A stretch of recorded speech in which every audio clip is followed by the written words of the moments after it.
चलो, नीती आयस मध्ये तुमचं स्वागत आहे. पहिला पेपर पॉलिटीचा. बघूया आता काय कसा वाटला पेपर. पेपर चांगलाच वाटायला पाहिजे तुम्हाला. जसा आयोग पेपर काढतो तर एक पाऊल पुढं मागं नाहीये, एक पाऊल आयोगाच्या पुढे जाण्याचा प्रयत्न केलाय. ज्या टॉपिकवरती ज्या घटकांवरती आयोगाने आतापर्यंत प्रश्न विचारलेत असा एकही घटक या क्वेश्चन पेपरच्या बाहेर आपण सोडलेला नाहीये. म्हणजे प्रत्येक घटकाला हात घालण्याचा प्रयत्न केलाय. आणि हे पुढचे जे पेपर असतील इकॉनॉमी जे सब्जेक्ट वाईज तुम्हाला मी 6 पेपर दाखवले तर त्याची रचना सुद्धा आपण तशीच ठेवण्याचा प्रयत्न केला की जेणेकरून हे बघा टेस्ट सिरीजमध्ये काय असतं, तुमचा अभ्यास किती झाला हे चेक करायचं आणि वेळ 2 तासात तुमचे किती प्रश्न सोडवून होतात हे जास्त महत्त्वाचं असतं. हा पेपर लेंदी थोडासा बनवण्याचा प्रयत्न केलाय आणि काही वन लाईनर प्रश्न पण केलेत. वन लाईनर प्रश्नामध्ये चुकण्याची जास्त शक्यता असते. एक तर तुम्हाला माहीतच पाहिजे आणि दुसरं असतं तुम्हाला माहीत नसेल. थोडं माहीत आहे असं काही नाही. आणि हे प्रश्न सोडवताना कुठेही लॉजिक लागणार नाही याची पुरेपूर काळजी घेतली. नाहीतर कोणी जर आपल्याला सांगितलेलं असतं की मोठा पर्याय असेल तर ते उत्तर असतं, कंसात टाकलं तर ते उत्तर असतं, हे जरा मला थोडंसं चुकीचं वाटतंय. कारण बघा लॉजिक त्याच वेळेस लागू शकतं की ज्यावेळेस तुमचा थोडासा अभ्यास झालाय. विदाऊट अभ्यासाचं जर का लॉजिक लावलं तर मार्क्स मिळणार नाहीयेत, हे तेवढंच खरं आहे. आता ह्या ज्या क्वेश्चन पेपर तुम्हाला सगळ्या दिसत आहेत, पुढची टेस्ट आहे आपली 6 जुलैला. अर्थव्यवस्था, हिस्ट्री, जिओग्राफी, सामान्य विज्ञान, पर्यावरण आणि चालू घडामोडी, आणि मग 7वी टेस्ट सामान्य अध्ययन GS आहे. त्याच्यामध्ये पूर्ण सिलेबस आपण कव्हर करणार आहे. 5 GSच्या टेस्ट आहेत, 4 CSATच्या आहेत आणि या 6 सब्जेक्टनुसार टेस्ट. तर असं एकंदरीत हे 15 टेस्टचं शेड्यूल आहे. 1350 रुपये ऑफलाईन फी आहे. आणि जर का तुम्ही ऑनलाईन घेणार असाल तर तुम्हाला PDF स्वरूपात सॉफ्ट कॉपी शेअर केली जाईल व्हॉट्सअप किंवा टेलिग्रामला. आणि OMR त्याची प्रिंट फोटो काढून तुम्ही आम्हाला शेअर करायचं, मग त्याचं मेरिट लावलं जाईल. अशी ही आपली स्कीम आहे. आयोगाच्याच धर्तीवरती सगळ्या गोष्टी आपण डिझाईन करण्याचा प्रयत्न केला की जेणेकरून 28 सप्टेंबरला याचा तुम्हाला फायदा व्हायला पाहिजे. तर आता आपण वळूया डिस्कशनकडे. भारताच्या संविधानाची निर्मिती, प्रक्रिया आणि फीचर्स, कॅरेक्टरिस्टिक म्हणतो आपण त्याला, वैशिष्ट्ये, त्याच्यावरती 22 प्रश्न आहेत. म्हणजे 11 पासून अगदी 24 पर्यंत तुम्ही पाहिलं तर. आणि दुसरा आहे constitutional and non constitutional bodies, घटनात्मक आणि बिगर घटनात्मक संस्था, त्याच्यावरती 25 प्रश्न आहेत. तर आत्ता बघा भारताच्या राज्यघटनेच्या अंमलबजावणीला 75 वर्ष पूर्ण होत आहेत. भारताच्या सर्वोच्च न्यायालयाच्या स्थापनेला 75 वर्ष पूर्ण होत आहेत. प्लॅनिंग कमिशन जरी आत्ता चालू नसलं, ते बंद झालं असलं, तर त्याच्या स्थापनेला 75 वर्ष पूर्ण होत आहेत. इलेक्शन कमिशन ऑफ इंडिया त्याच्या स्थापनेला पण 75 वर्ष पूर्ण होत आहेत. तर याचं जर का डिवायडेशन केलं कॉन्स्टिट्युशनल आणि नॉन कॉन्स्टिट्युशनल बॉडीज तर याच्यावरती प्रश्न येणं साहजिकच आहे. आणि यावर्षी संविधान चर्चेत आहे, प्रियांबल चर्चेत आहे. कालच जर का तुम्ही उपराष्ट्रपती जगदीप धनखड यांचं स्टेटमेंट ऐकलं असेल तर ते काय म्हणतात, समाजवादी आणि धर्मनिरपेक्ष हे 2 शब्द काय प्रियांबलमध्ये नको आहेत. म्हणजे 42व्या घटना दुरुस्तीला आता काउंटर केले त्यांनी. आणि मे बी हे 2 शब्द काढूनही टाकले जाऊ शकतात किंवा ठेवलेही जाऊ शकतात. त्याच्यामुळं संविधानच एकंदरीत चर्चेचा विषय राहिले. आणि क्वेश्चन पेपर डिझाईन करताना ह्या 2 गोष्टींवरती प्रामुख्यानं लक्ष दिलंय. हे जे 2 टॉपिक मी तुम्हाला सांगितले, घटना निर्मिती, प्रक्रिया, वैशिष्ट्य आणि कॉन्स्टिट्युशनल आणि नॉन कॉन्स्टिट्युशनल बॉडीज, तर याला आपण जास्त वेटेज देण्याचा प्रयत्न केलाय. आणि बाकी जसं आयोगाने डिझाईन केलं होतं तर तसं तुम्हाला देण्याचा प्रयत्न केलाय. इथून पुढच्या ज्या टेस्ट सिरीज येतील तर त्याही याच धर्तीवरती आधारित आणि याच पॅटर्नवरती आधारित आम्ही तुम्हाला देण्याचा प्रयत्न करूया. बाकी याचं डिस्कशन आत्ता आपण सुरू करू. ज्यांना बसायचं हां, आणि आन्सर की नीती आयोगच्या टेलिग्राम चॅनलवरती तुम्हाला मिळून जाईल आज दुपारपर्यंत. आणि याचं डिस्कशन यूट्यूबला पडल्यानंतर तुम्ही पहा, किंवा जर का इथं लाईव्ह बसायचं असेल, हे डिस्कशन नाही करणार आपण, एक राऊंड टेबल डिस्कशन करूया. म्हणजे जेणेकरून तुमच्या मनात एखाद्या प्रश्नाबद्दल जर का वेगळा अप्रोच असेल तर तो इतरांपर्यंत पोहोचेल. माझा काय एखाद्या प्रश्नाबद्दल वेगळा अप्रोच असेल तर तो तुम्हाला समजेल. डिस्कशन टाईप करूया. मी जे म्हणतो ना राऊंड टेबल डिस्कशन, त्याच्यात मजा आहे. अनालिसिस तर काय मी तुम्हाला उत्तर सांगेन, 1-2 त्याचे वेगळे स्पष्टीकरण सांगेन, झालं ते तुम्ही लिहून गेल्याच्या पहिले काय नाही. बोलूया डिस्कशनकडं. पहिला प्रश्न, काय वाटतं याचं उत्तर काय असायला पाहिजे? ओके, 2 असायला पाहिजे का? बरोबर आहे. आता याच्यामध्ये बघा इथे काय म्हटलंय मी, सरन्यायाधीशांशिवाय म्हटलंय. ओके, तर सरन्यायाधीश पकडून 33 + 1 34. सध्या सरन्यायाधीश चर्चेत आहेत, बरोबर, कारण दोन्हीही झालेत 51 आणि 52वे. त्यांचा संबंध महाराष्ट्राचे आहे. पहिलं विधान बरोबर आहे. सर्वोच्च न्यायालयाचे 52वे सरन्यायाधीश म्हणून भूषण गवई आहेत. 26 जानेवारी 1950 सर्वोच्च न्यायालयामध्ये रूपांतर झालं होतं फेडरल कोर्ट ऑफ इंडियाचं. सर्वोच्च न्यायालय अगोदर कुठे स्थापन झालं होतं, यानी आयडिया? तर कलकत्त्याला झालं होतं. कधी झालं होतं?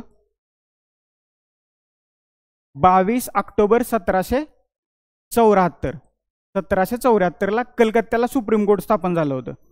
सर्वोच्च न्यायालयाचे पहिले सरन्यायाधीश आठवतात कोणाला?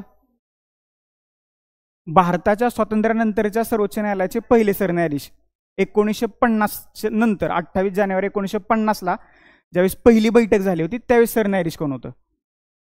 H.J. कानिया. हे लक्षात ठेवा, याच्यावरती प्रश्न येऊ शकतो. पहिल्यांदा किती सरन्यायाधीश प्लस इतर किती न्यायाधीश होते? येणे आयडिया काय?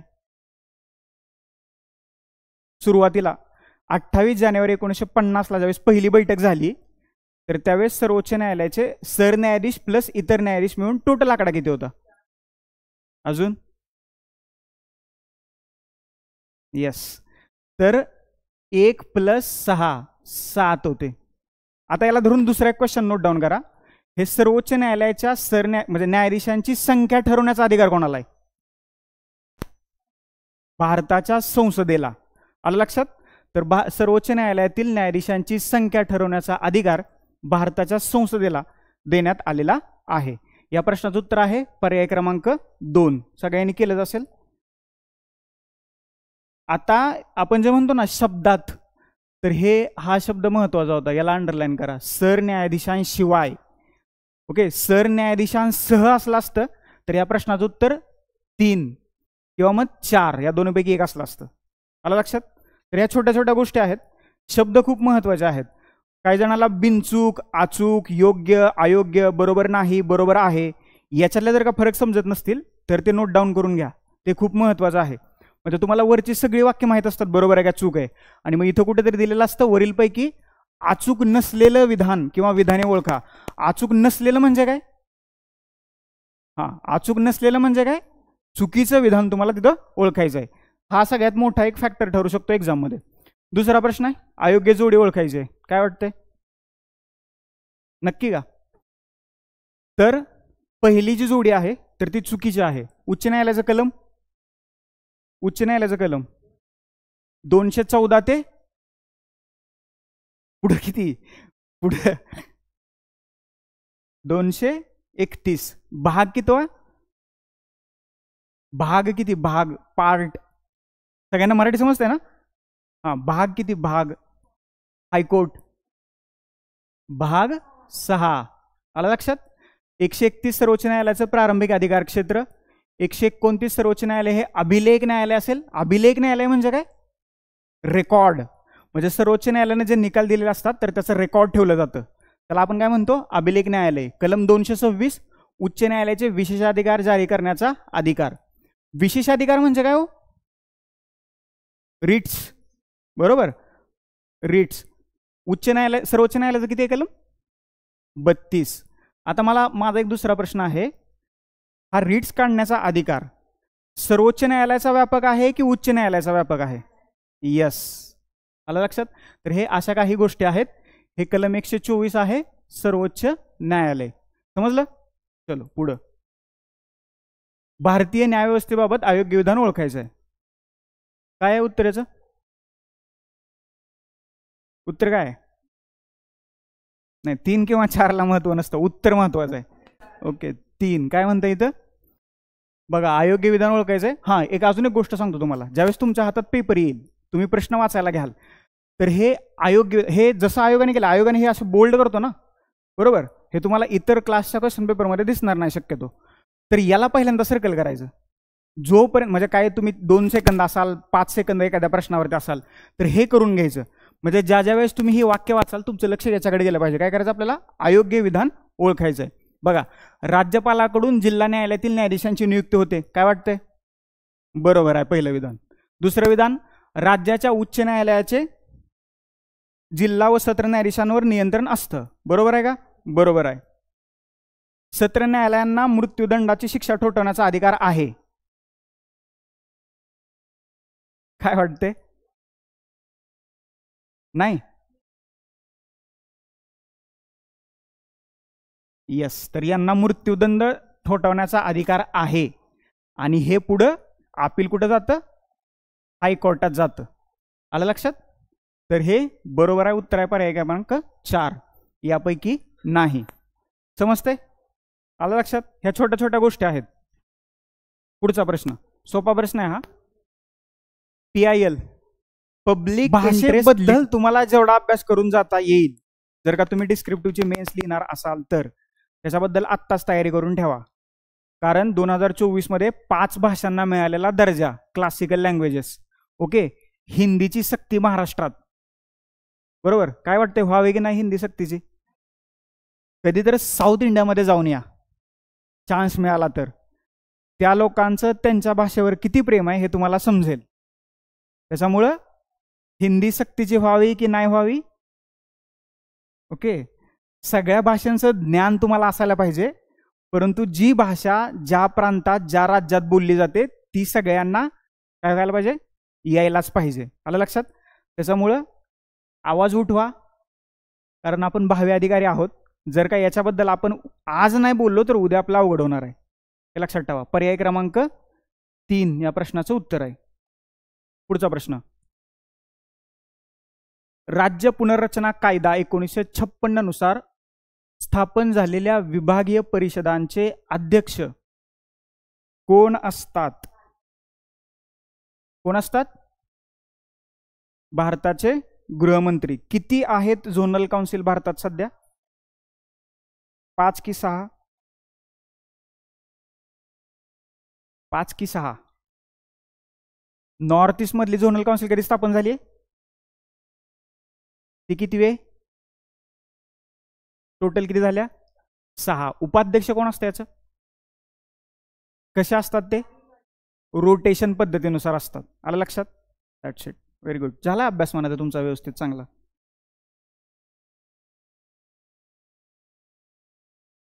राज्यपालांच्या बाबतीत खालील विधाने विचारात घ्या.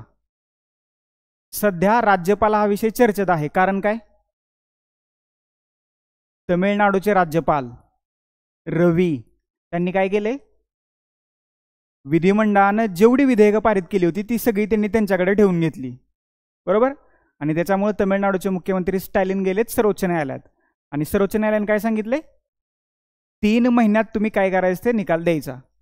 ओके, सर्वोच्च न्यायालय असं राज्यपालांना किंवा राज्यपालांच्या कार्यक्षेत्रात हस्तक्षेप करू शकतं का? तसं तर ते करू शकत नाही. परंतु सुप्रीम कोर्टाने काय सांगितले की आम्हाला तो अधिकार आहे. ओके, असं सर्वोच्च न्यायालयाने निकाल देताना सांगितले. त्याच्यामुळं ती पुढची प्रोसेस आहे. तर त्याच्यावरती आता अजून एकदा ते सुप्रीम कोर्टात जातील, मग सुप्रीम कोर्टाचं मत येईल, मग राज्यपाल ठरवतील, मग राष्ट्रपती ठरवतील. तो भाग वेगळा. आता याचं उत्तर काय ते बघू आपण. योग्य विधान आपल्याला ओळखायचे. राज्य विधिमंडळाचे एखादं विधेयक राष्ट्रपतीच्या विचारार्थ राखून ठेवणं हा राज्यपालांचा कार्यकारी अधिकार आहे. कार्यकारी अधिकार आहे. एक्झिक्युटिव्ह पॉवर म्हटलं मी इथं. काय वाटतं तुम्हाला?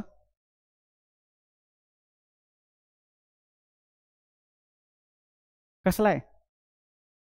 विवेक अधिकार. ओके, अजून याच्यापेक्षा वेगळं उत्तर. ओके, अजून काय? विवेक अधिकार झाला, कायदेविषयक झाला, अजून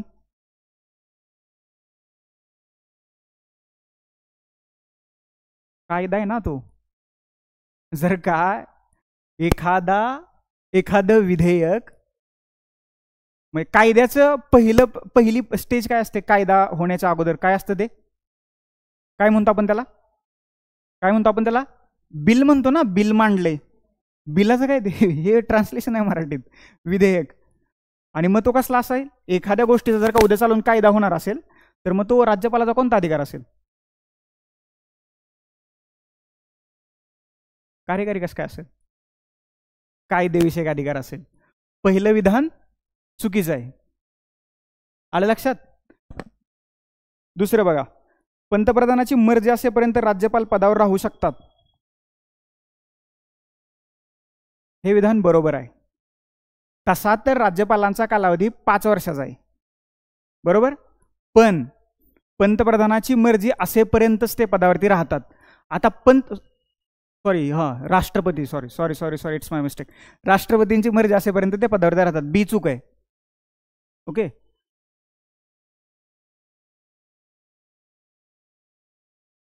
राज्यपालांची नियुक्ती व बडतर्फी याबाबत राष्ट्रपतींना सर्वाधिकार देण्यात आलेले आहेत. बरोबर आहे का? हे बरोबर आहे. हा प्रश्न जरा थोडासा आपण थोडा वेळ बाजूला ठेवू, कारण हा एक ऑप्शनच नाही त्याच्यामध्ये. त्यांच्या कार्यकाळात 2 महिन्यांची नोटीस देऊन त्यांच्या विरोधात फौजदारी कारवाई सुरू करता येते, परंतु दिवाणी नाही. हे विधान चुकीचं आहे का बरोबर आहे?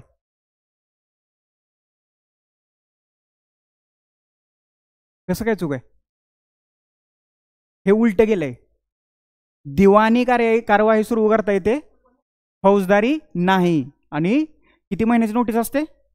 2 महिन्याची. हे विधान चुकीचं आहे. फक्त सी विधान याच्यातलं बरोबर आहे, तो ऑप्शन याच्यामध्ये नाही आहे. आयोग 7-8 प्रश्न कॅन्सल करतं, आपले 2 झाले तर काय फरक नाही पडणार मला वाटतं. पण याचं उत्तर समजलं ना तुम्हाला? आलं लक्षात? हे जे मी तुम्हाला सांगितलं ना, मगाशी 14 दिवस होतं बघा, आणि आत्ता किती? 2 महिने. हे लक्षात ठेवा, हे खूप महत्त्वाचं आहे. कारण काही वेळेला असं होतं की सपोज वरची 3 विधानं तुम्ही बरोबर पकडलेत, आणि हे तुम्हाला वाटतं वरची जर का 3 विधानं बरोबर असतील, मग 2 महिने असो किंवा 14 दिवस असो किंवा 6 महिने असो, काय फरक पडत नाही. त्याच्यामुळे हे जे सगळं आहे ना, 2 महिने, 3 महिने, 4 महिने, ओके, काय वर्ष, हे महत्त्वाचं आहे सगळ्यात. याला अंडरलाईन करून ठेवा. आणि हे तुम्हाला एक्झाममध्ये हे रिफ्लेक्ट झालेलं दिसेल की आपले प्रश्न कसे चुकतायत ते. ओके, पुढं. संविधानिक तरतुदीनुसार अयोग्य विधान ओळखायचं आहे. कोणतं आहे? काय प्रश्न?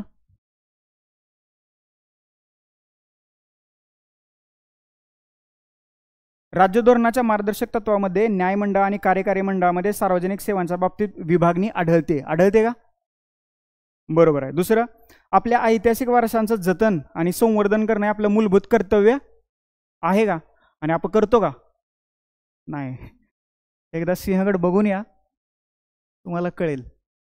पुढचं काय? आरोग्यदायी पर्यावरण हा आपला मूलभूत अधिकार आहे. याचं मला आर्टिकल कोण सांगेल? आरोग्यदायी पर्यावरण मूलभूत अधिकार आहे, हे फंडामेंटल राईट्स आहे, हे तुम्हाला माहित आहे. त्याचं article 21 group C, Parmanand Katara. Okay, ते काय होतं? Right to health. आलं लक्षात? तो शाहिद कपूरचा एक चित्रपट आहे, मीटर डाऊन बत्ती गुल. 2013ला केरळच्या उच्च न्यायालयाने निर्णय दिला होता, राईट टू इलेक्ट्रिसिटी हा तुमचा कसला अधिकार आहे? मूलभूत अधिकार आहे. कलम 21 नुसार, हे लक्षात ठेवा. कलम 21 आणि त्याच्याशी संबंधित जेवढे खटले आहेत ते न विसरता एकदा वाचून घ्या. परमानंद कटारा, मला वाटत नाही याच्या अगोदर कुणी वाचलं असेल. नाही वाचलं, आयोगाने विचारलं, बरोबर. त्याच्यामुळे जेवढे खटले असे दिलेले आहेत 21च्या अंतर्गत, तर ते सगळे खटले, त्याची एक नोट तयार करा थोडक्यात. खटला, त्याचं वर्ष, आणि मग वरती लिहायचं आर्टिकल 21 अंतर्गत येणारे खटले. हे लक्षात ठेवा. याचं उत्तर काय आहे? अयोग्य विधान.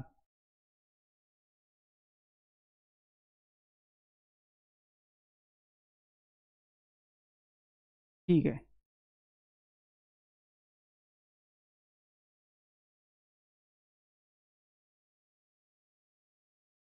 पुढचं, भारतीय राज्यघटनेतील खालीपैकी कोणते कलम सर्वोच्च न्यायालयाला मूलभूत अधिकारांच्या अंमलबजावणीसाठी निर्देश जारी करण्याचा अधिकार देते? सोपा प्रश्न आहे. आर्टिकल 32. उच्च न्यायालय असेल तर 236, 26. व्यापक कोण आहे? उच्च न्यायालय. किती रीट्स आहेत 32 मध्ये? सांगू शकाल?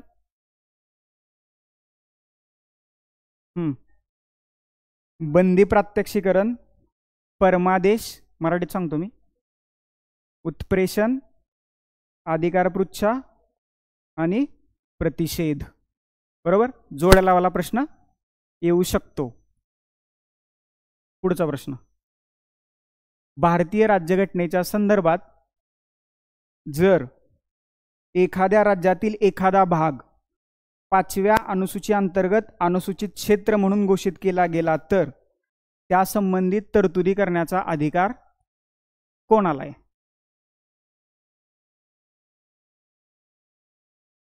राज्यपाल, पंतप्रधान, राष्ट्रपती की मुख्यमंत्री? तर कोणाला आहे तो अधिकार? संबंधित राज्याच्या राज्यपालाला. बऱ्याच जणांचं कन्फ्युजन इथं झालं असेल, 2 आणि 3. बाकी तर काही उत्तर देण्यासारखे पर्यायच नाहीयेत. म्हणजे पंतप्रधान करू शकत नाही. आणि मुख्यमंत्र्याचा रोल त्याच्यामध्ये काय असतो 0%. त्याच्यामुळं 1 आणि 4 जात होतं, 50-50 मध्ये आला असाल तर जरा थोडंसं जवळचं काय वाटतंय, राज्यपाल वाटतंय. पर्याय क्रमांक 3 जे आहे तर या प्रश्नाचं उत्तर आहे. 6वं परिशिष्ट कशाशी संबंधित आहे सांगाल काय? हे 5वं झालं. बरं, 5वं परिशिष्ट कशाशी संबंधित आहे? शेड्यूल्ड ट्राईब त्याचं प्रशासन. आणि 6वं परिशिष्ट किती राज्य येतात त्याच्यात? कोणती कोणती? हां, आसाम, मेघालय, त्रिपुरा आणि मिझोराम ही 4 राज्य लक्षात ठेवा. अजून एक तुम्हाला सांगतो, नॉर्थ ईस्ट मधली जी 7 राज्य आहेत त्या राज्यात जर का काय घडलं तर त्याच्याकडं व्यवस्थितपणे लक्ष द्यायचं. त्याच्यावरती आयोगाने प्रश्न विचारलेत.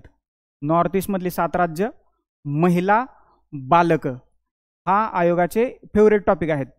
क्वेश्चन पेपर तुम्ही मागच्या 10 वर्षाच्या काढून बघा, याच्यावरती प्रश्न आलेले आहेतच. ओके, मणिपूरमधला इश्यू असेल, भारताचा कलादान मल्टीमोडल नावाचा प्रोजेक्ट असेल, सिक्कीमचा विषय असेल. बांगलादेशनं आपल्याला टार्गेट केलं माहिती आहे ना, की तो म्हणे की तुमचा जो चिकन स्नेक आहे तो आम्ही ब्रेक करू. ओके, भारताने त्यांना सांगितले तुमचे जे 2 चोक्स पॉईंट आहेत ते आम्ही उडवून देऊ. आलं लक्षात? त्याच्यामुळे नॉर्थ ईस्ट त्याला लागून असलेले शेजारची राष्ट्र आणि त्याच्या राजधान्या, नवीन सुरू झालेले प्रोजेक्ट हे करून ठेवायचं एक्झामच्या अगोदर. पुढचा प्रश्न, भारतातील घटना दुरुस्ती प्रक्रिया, क्वेश्चन नंबर 17. काय वाटते? पर्याय क्रमांक बरोबर ना? सर्वोच्च न्यायालयाच्या अधिकार क्षेत्राचा विस्तार, याला निम्म्यापेक्षा जास्त राज्यांच्या मान्यतेची आवश्यकता नसते. आणि उच्च आणि सर्वोच्च न्यायालयामध्ये जर का काही बदल करायचा असेल तर त्याला गरज असते का? असते. ओके, तर याचं उत्तर आहे पर्याय क्रमांक 4. पुढचा प्रश्न, भारतीय राज्यघटना, सोपा प्रश्न आहे. काय आहे उत्तराचं? भाग, कलम, देश. यस, जोड्या लावायच्यात. काय उत्तर? समोरासमोर जोड्या लागतात. 1 2 3 4. 154 राज्याचे कार्यकारी अधिकार, 55 नियुक्ती, 56 पदाचा कार्यकाल. इंग्लिशवरती थोडंसं लक्ष द्या बरं का आत्ता, कारण काय झाले, ग्रुप सीचा जर का तुम्ही पेपर पाहिला असेल तर त्यांनी क्वालिफिकेशन याचं ट्रान्सलेशन काय केले? वर्णन. बरोबर आहे का हे ट्रान्सलेशन? बरोबर वाटतंय का? क्वालिफिकेशनचं ट्रान्सलेशन काय होऊ शकतं? पात्रता. आणि चांगल्या शुद्ध मराठीत काय म्हणतात त्याला? अर्हता. त्यांनी काय दिलं होतं? वर्णन. परंतु आयोगाच्या जर का तुम्ही सूचना वाचल्या तर पहिल्याच पेजवरती त्यांनी सांगितले जर का क्रॉस झालं तर इंग्लिश ग्राह्य धरण्यात येईल. त्याच्यामुळे तो प्रश्न काय कॅन्सल होणार नाही. याचं उत्तर आहे पर्याय क्रमांक 1. पुढचा प्रश्न, पंचायत राज. 2024ला पंचायत राजवरती प्रश्न आला नव्हता, यावर्षी येण्याची शक्यता आहे. कारण काय? सुप्रीम कोर्टानं महाराष्ट्राला सांगितलं की लवकरात लवकर तुम्ही निवडणुका घ्या, त्याच्यामुळे याच्यावरती प्रश्न बनतोय. पंचायत राज करताना काय करायचं? लोक प्रशासन, जिल्हा आणि तालुका. ओके, ग्रामपंचायतीच्या बाबतीत जर का काही नवीन घडलं असेल तर ते पण करून ठेवा. आणि कायदे, ग्रामपंचायतीचा कायदा कोणता, महानगरपालिकेचा कायदा कोणता, हे कायदे व्यवस्थितपणे करून ठेवायचे आहेत. काय प्रश्नाचं उत्तर काय? पर्याय क्रमांक 2 बी आणि सी. काय करायचं होतं आपल्याला? बरोबर विधानं. मध्यवर्ती स्तरावरील सर्व पंचायत राज्यांमध्ये, सर्व राज्यांमध्ये पंचायत अस्तित्वात आहे. आहे का? नॉर्थ ईस्ट मध्ये आहे का? नाही. याच्याशी संबंधित एक कायदा आहे, त्या कायद्याचं नाव काय? पंचायत राजशी संबंधित एक कायदा आहे. कायदा आर्टिकल 40 तर ती काय ग्रामपंचायतीची स्थापना आहे. कायदा आहे पेसा, पंचायत राज एक्सटेन्शन करायचं आहे. कुठं करायचं आहे? शेड्यूल्ड ट्राईब मध्ये. हे लक्षात ठेवा, कायदा महत्वाचा आहे हा. आला लक्षात? पर्याय क्रमांक 2 या प्रश्नाचं उत्तर आहे पेसा, पंचायत राज एक्सटेन्शन. पुढं काय कोणाला माहित आहे का? ऍडमिनिस्ट्रेटिव्ह असं काहीतरी असायला पाहिजे ते. काय 61 की 71 असं काहीतरी सांगतो तुम्हाला. भारतीय राज्यघटनेतील खालीलपैकी कोणती कलमे आपल्या देशाच्या सर्वोच्च न्यायालयाबद्दलच्या संविधानिक तरतुदींशी संबंधित आहेत? हा आयोगाने एक नवीन पॅटर्न सुरू केलाय. हा तुम्हाला दिसला असेल, म्हणजे ह्या 2-3 एक्झाममध्ये हा नवीन पॅटर्न दिसतो. त्यांनी काय केले की तुम्हाला कलमांचा एक ग्रुप दिलाय, आर्टिकलचा एक ग्रुप दिलाय आणि त्याच्यावरती विचारलंय हे आर्टिकल कशाशी संबंधित आहेत. तर काय विचारलंय, सर्वोच्च न्यायालय. उद्या तिथं काय विचारतील, ते उच्च न्यायालय विचारतील, काही विचारू शकतात ते. 324 ते 329 काय, 324 ते 329 निवडणूक आयोग. भाग किती, 15. 79 ते 123 संसद आणि 214 ते 232 हायकोर्ट. समजलं, हे लक्षात ठेवा, त्याच्याच पुढे लिहून घ्या लगेच. पुढचा प्रश्न, हा इंटरेस्टिंग प्रश्न आहे थोडासा. बरोबर विधान आपल्याला ओळखायचं आहे. घटना दुरुस्त सांगा आता, चला. 21, 71 आणि ओके. काय उत्तर यायचं, म्हणजे याच्यात लॉजिक लावण्यासारखं एकच होतं, मराठी. बरोबर. आणि मराठी तर का टाकला असेल, क्लासिकल लँग्वेज, त्याच्यामुळे तर मराठी घेतलं होतं. परंतु ते जाते ए, बी आणि सी हे सगळं या ठिकाणी बरोबर आहे. पर्याय क्रमांक काय, 1. पर्याय क्रमांक 1 आपल्या प्रश्नाचं उत्तर आहे.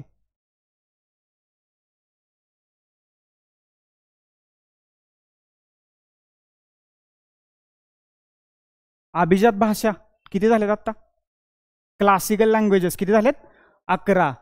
2024 मध्ये किती भाषांना मिळाली, कुठल्या कुठल्या सांगाल. हा, आसामी, बंगाली, मराठी, पाली आणि प्राकृत. किती झाल्या टोटल, टोटल किती झाल्या, 11 झाल्या. ह्याच्यातलं सगळ्यात महत्वाची गोष्ट क्रायटेरियामधली काय, 2000 वर्षाचा इतिहास. आणि दर्जा देण्याचं हे कुठल्या मंत्रालयाकडे असतं, कुठल्या मंत्रालयाकडे असतं, मिनिस्ट्री ऑफ कल्चर, गृह मंत्रालयाकडे असतं, हे लक्षात ठेवा. राज्याच्या महाधिवक्त्याची निवड काय एक्सप्लेन करायची गरज आहे का, कोण करते, राज्यपाल. पुढं भारताच्या संसदेच्या संदर्भात बरोबर विधान ओळखायचं आहे.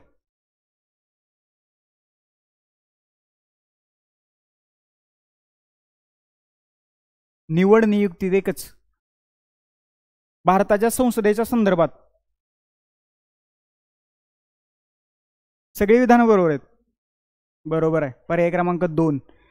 अजून एक प्रश्न आहे, भारताच्या लोकसभेचे फाउंडिंग फादर कोणाला म्हणतात, लोकसभेचा पितामह मराठीत. हा, अजून खिडकी लावून, कोणाला म्हणतात, लोकसभा म्हटले मी, लोकसभा कनिष्ठ सभागृह. ओके. अजून डलहौसी, राजेंद्र प्रसाद, याच्यापेक्षा वेगळे उत्तर.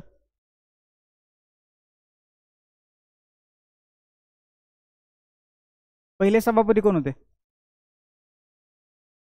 भारताच्या लोकसभेचे पहिले सभापती, तर त्यांनाच म्हणतात भारताच्या लोकसभेचे फाउंडिंग फादर, पितामह.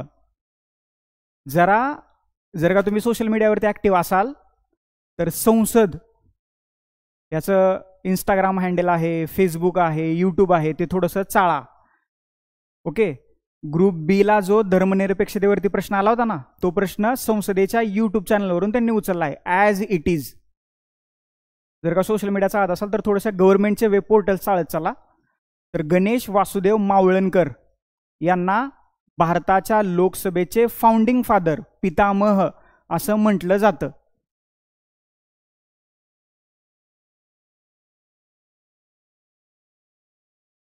राज्यसभा आणि लोकसभा, राज्यसभा कसले सभागृह आहे, कनिष्ठ की वरिष्ठ, वरिष्ठ. आणि लोकसभा, बरं हे कनिष्ठ सभागृह आणि वरिष्ठ सभागृह राज्यघटनेत कुठं नमूद केले, आर्टिकल ओके 89 आणि 90 मध्ये. याच्यापेक्षा वेगळं उत्तर सांगा.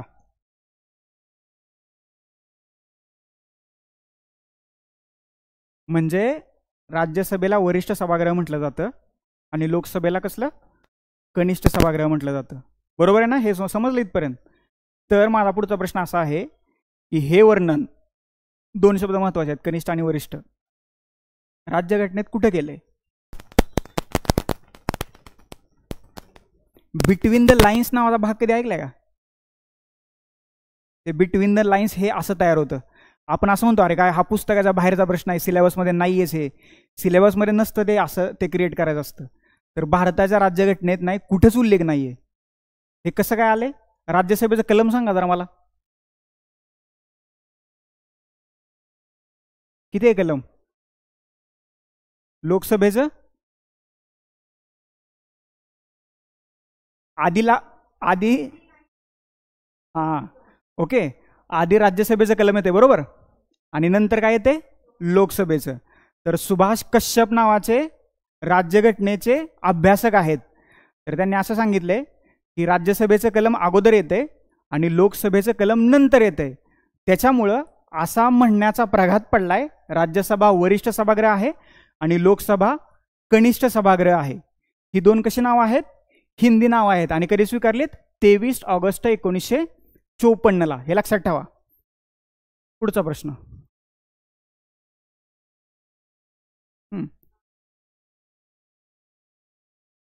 राज्याच्या बाबतीत जर का बोलायचं झालं तर भारतातल्या फक्त 6च राज्यात विधान परिषद अस्तित्वात आहे.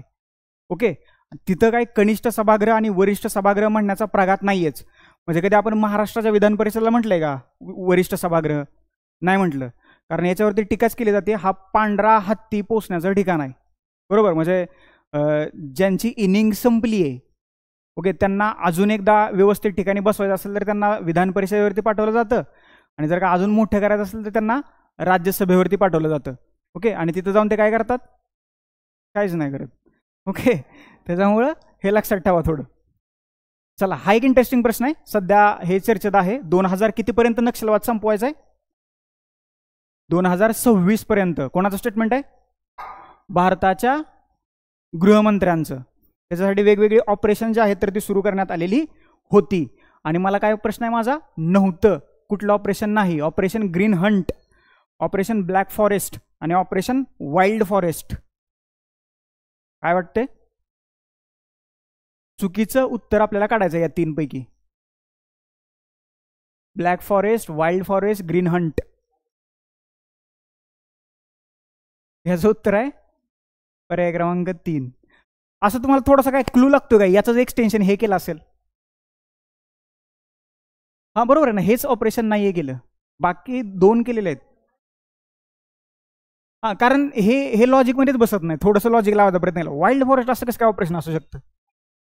येस, 2019ला ग्रीन हंट केलं होतं, आणि आत्ता जे नक्षलवाद संपवण्यासाठी जे ऑपरेशन चालू आहे 2025 मध्ये, ब्लॅक फॉरेस्ट. वीरप्पन मूवी व्हायला किती जणांनी पाहिला नसेल तर एकदा पाहून घ्या. असले चित्रपट पाहिजे असतात की जे तुम्हाला MPSCला कधीतरी कामाला येतील. महाराष्ट्र, मध्य प्रदेश, झारखंड, मग कुठल्या राज्यात तो कसा जायचा, काय व्हायचं, मग महाराष्ट्राचे पोलीस त्याला का पकडू शकत नव्हते, छत्तीसगड झारखंडमध्ये काय विषय होता, या सगळ्या गोष्टी त्याच्यातून क्लिअर होत आहेत. पुढचा प्रश्न. भारतीय राज्यघटनेची 4थी अनुसूची कशाशी संबंधित आहे? किती शेड्यूल आहेत भारताच्या राज्यघटनेत? अगोदर किती होते, आता किती झाले? 11वं शेड्यूल काय आणि 12वं. 11 मध्ये विषय किती आहेत आणि 12 मध्ये? 11 मध्ये किती आहेत? 11 मध्ये विषय किती आहेत? 12, 18 आहेत. बरोबर. काय करायचं होतं? अनुसूचित क्षेत्र आणि अनुसूचित जमातीचं प्रशासन. काय झालं? 11 मध्ये किती आहेत? 11 मध्ये जास्त विषय असायला पाहिजेत ना, आणि 12 मध्ये मग बरोबर आहे की मग? हा बरोबर ना. मोठा आवाका कशाचा आहे? पंचायत राजचाच आहे. नागरी स्थानिक स्वराज्य संस्थांचा आवाका कमी आहे, त्याच्यामुळे विषय कमीच यायला पाहिजेत. आलं लक्षात? काय करायचं होतं आपल्याला? 4थ्या अनुसूचीमध्ये काय आहे असं त्यांनी सांगितलंय. काय आहे 4थ्या अनुसूचीमध्ये? राज्यसभेसाठी प्रत्येक राज्याला केंद्रशासित प्रदेशाला वाटप केलेला जागा. प्रत्येक राज्यात राज्यसभेच्या जागा समान आहेत का? ते कशावरती ठरवलं जातं? लोकसंख्येवरती ठरवलं जातं. बरोबर. तर पर्याय क्रमांक 3 या प्रश्नाचं उत्तर आहे. अनुसूचित क्षेत्र आणि अनुसूचित जमातीचं प्रशासन आणि नियंत्रण कुठलं शेड्यूल? मागाशी सांगितलंय. याच्या अगोदरच्या 2-3 प्रश्नापूर्वी एक प्रश्न आला होता. कुठलं शेड्यूल? कोणतं? परिशिष्ट कोणतं? 5. केंद्र आणि राज्यांमध्ये अधिकारांचं वाटप. परिशिष्ट कोणतं? 7. घटनेद्वारे मान्यता दिलेल्या भाषा. परिशिष्ट कोणतं? घटनेद्वारे मान्यता दिलेल्या भाषा. परिशिष्ट कोणतं? 8. किती किती भाषा आहे त्याच्यामध्ये? यस. मराठी आहे का त्याच्यात? इंग्लिश आहे का? हां, गुड. हिंदी आहे का? वा. मग हिंदी सक्तीची व्हावी का? पुढं पंचायत राज व्यवस्थेबद्दल खालील विधान विचारात घ्या. काय उत्तरेचं? कलम 243 मध्ये जिल्हा पंचायत, ग्रामसभा, मध्यस्तर, गाव इत्यादींच्या व्याख्या दिलेल्या आहेत का? आहेत. ग्रामपंचायतीचं संघटन हा विषय भारतीय राज्यघटनेचा कलम 40 आहे का? कलम 40 काय आहे? अरे ते नाही, कुठल्या भागात येतं ते सांगा. मूलभूत हक्क काय अशापैकी काय की ड्युटीज आहेत की कर्तव्य आहेत? हा, 73वी घटना दुरुस्ती 1992 कशी संबंधित आहे? आणि काय घटनेच्या 11व्या परिशिष्टात किती विषय आहेत? मी काय केले? अचूक विधान निवडायचं होतं. A, B, C. पर्याय क्रमांक 3 29 विषय आणि 12 मध्ये 18 विषय. हे लक्षात ठेवा.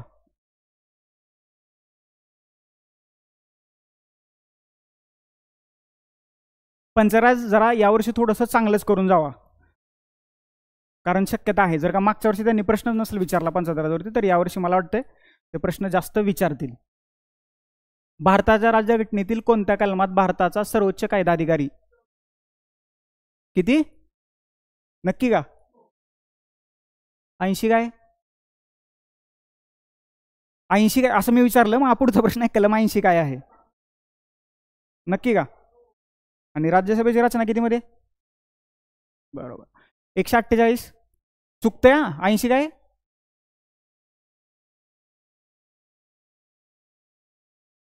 79 काय? 148 काय? काय तुम्ही काय म्हटला? ओके सॉरी, मला दुसरं ऐकलं. 248 काय? बरोबर आहे.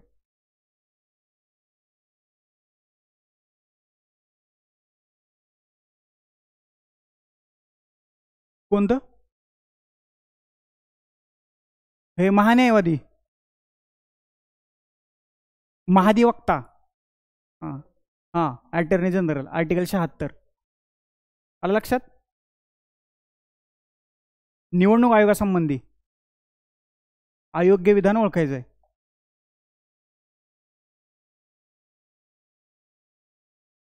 प्रश्न वाचा एकदा आणि मग सांगा उत्तरच.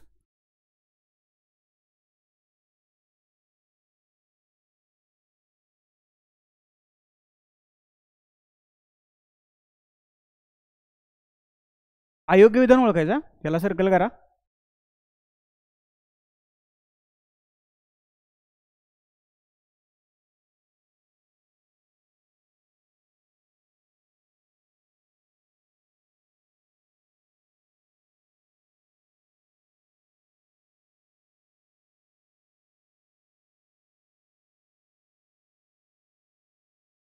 काय उत्तराचं? पर्याय क्रमांक 4. 61वी घटना दुरुस्ती 1989. तिथून 1 जानेवारी 1990 पर्यंत सदस्य वाढवले होते. आलं का लक्षात? आणि मग पुन्हा 2 जानेवारी 1990 ते 30 सप्टेंबर 1993 पर्यंत पुन्हा त्यांनी एक सदस्य केला होता. आणि मग 1 ऑक्टोबर 1993 पासून आतापर्यंत बहुसदस्य. आणि 2023 साली काय केले त्यांनी? एक समिती नेमली. मग त्याच्यामध्ये CJI असावेत की नसावेत याच्यावरून थोडासा वादंग निर्माण झालाय. बरोबर. आणि CJI त्याच्यात नसायला पाहिजे असं भारताच्या कायदेमंडळाचं मत आहे. त्याच्यामुळं याच्यावरती थोडंसं कॉन्सन्ट्रेट करा. या वाक्यावरती प्रश्न तयार झाला तर याच्यावरती होऊ शकतो भविष्यात, कारण याची निवडणूक आयोगाची स्थापना कधी आहे? भारताच्या निवडणूक आयोगाची स्थापना 25 जानेवारी, जर का लक्षात ठेवा 52ला निवडणूक होत असेल तर इलेक्शन कमिशन त्याच्या अगोदरच आला असेल ना कधीतरी. तर 25 जानेवारी 1950 पहिले अध्यक्ष पहिले मुख्य निवडणूक आयुक्त सुकुमार सेन, लक्षात ठेवा.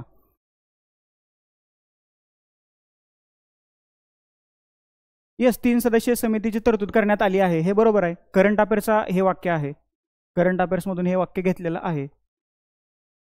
त्याच्यामध्ये प्राईम मिनिस्टर, लोकसभेचा सभापती आणि CJI, त्यांनी CJIला असं सांगितलं की CJI नसावा, दुसरा कुठला तरी आम्ही एक सदस्य घेऊ.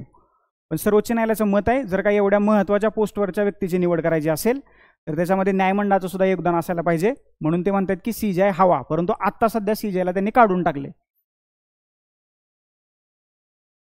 पुढचा प्रश्न, भारतीय निवडणुकांचा विचार करता खालीलपैकी कोणता पर्याय निवडणूक व्यवस्थेचं वैशिष्ट्य म्हणून मानता येणार नाही? पर्याय क्रमांक किती? सार्वत्रिक प्रौढ मताधिकार, बरोबर आहे का? हे वैशिष्ट्य आहे का भारताच्या निवडणूक व्यवस्थेचं? आहे. म्हणजे वयाची किती वर्ष पूर्ण झाल्यानंतर तुम्हाला मतदानाचा हक्क मिळतो? 18. घटनादुरुस्ती कोणती आहे? वर्ष 1989. संयुक्त मतदारसंघ, संयुक्त मतदारसंघ आहेत की स्वतंत्र मतदारसंघ आहेत भारतात आत्ता? संयुक्त. स्वतंत्र मतदारसंघ म्हणजे काय, कोणाला आयडिया? बेसिक, म्हणजे ज्या कास्टचा उमेदवार आहे त्याच कास्टची लोक त्यांना वोटिंग करतील, बरोबर? तर हे बरोबर आहे. विशेष बहुमताची पद्धत आहे का? नाही. म्हणजे कसं असतं, फर्स्ट पास दी पोल सिस्टीम. म्हणजे काय, 50 सपोज 100 आहेत, एक जणाला 51 मतं पडले आणि दुसऱ्याला 49 जरी पडले तरी हा विजय 51 वाला होतो. ओके, तर विशेष बहुमत नाही आहे. मतदारसंघाचं परिसीमन होतं का? ओके, आर्टिकल कोणता आहे? 82. आणि 82 मध्ये काय म्हटलंय? प्रत्येक जनगणनेनंतर मतदारसंघाची पुनर्रचना केली जाईल. कशाच्या बाबतीत? संख्या. हे लक्षात ठेवा, हे महत्वाचं आहे. आता हा विषय चर्चेचा आहे. पुढचा प्रश्न, भारतीय राज्यघटनेतील मूलभूत अधिकारांविषयी खालीलपैकी योग्य विधाने कोणती? भाग 3 मध्ये मूलभूत हक्क आहेत, कन्फर्म आहेत.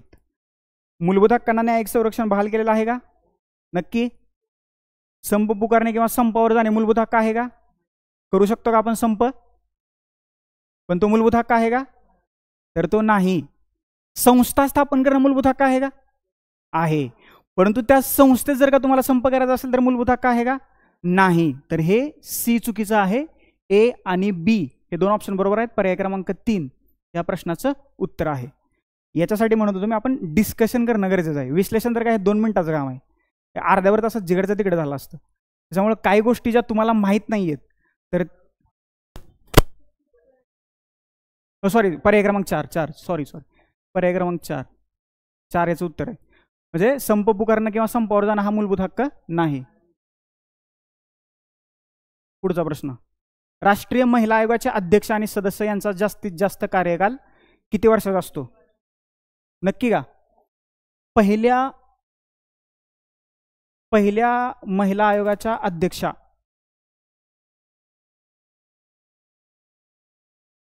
प्रश्न आला ना, आत्ताच आलाय, जयंती पटनाईक. सध्या कोण आहेत? नाव काय? त्या महाराष्ट्राच्या आहेत. नाही बरोबर आहे, महाराष्ट्राच्या आहेत त्या, डोंट वरी, त्याच्याबद्दल एवढं काही नाही. महाराष्ट्राच्या आहेत रुपालीताई चाकणकर. आणि केंद्रीय महिला आयोगाचे अध्यक्ष अरे महाराष्ट्रातले आहेत, असं कसं काय करताय? विजया रहाटकर. त्यांचं एक पुस्तक आहे, पुस्तकाचं नाव काय? अजून एक आहे, विधी लिखित नावाचं पुस्तक आहे. औरंगाबादच्या त्या काय होत्या? माझी. याशिवाय त्या अजून महाराष्ट्रात कुठल्या पदावरती होत्या? महाराष्ट्राच्या महिला आयोगाच्या अध्यक्षा. बरोबर. पुढचा प्रश्न, केंद्रीय दक्षता आयोगाची स्थापना खालीलपैकी कोणत्या समितीच्या शिफारशींवरून करण्यात आलेली आहे? नक्की का? कधीची समिती आहे?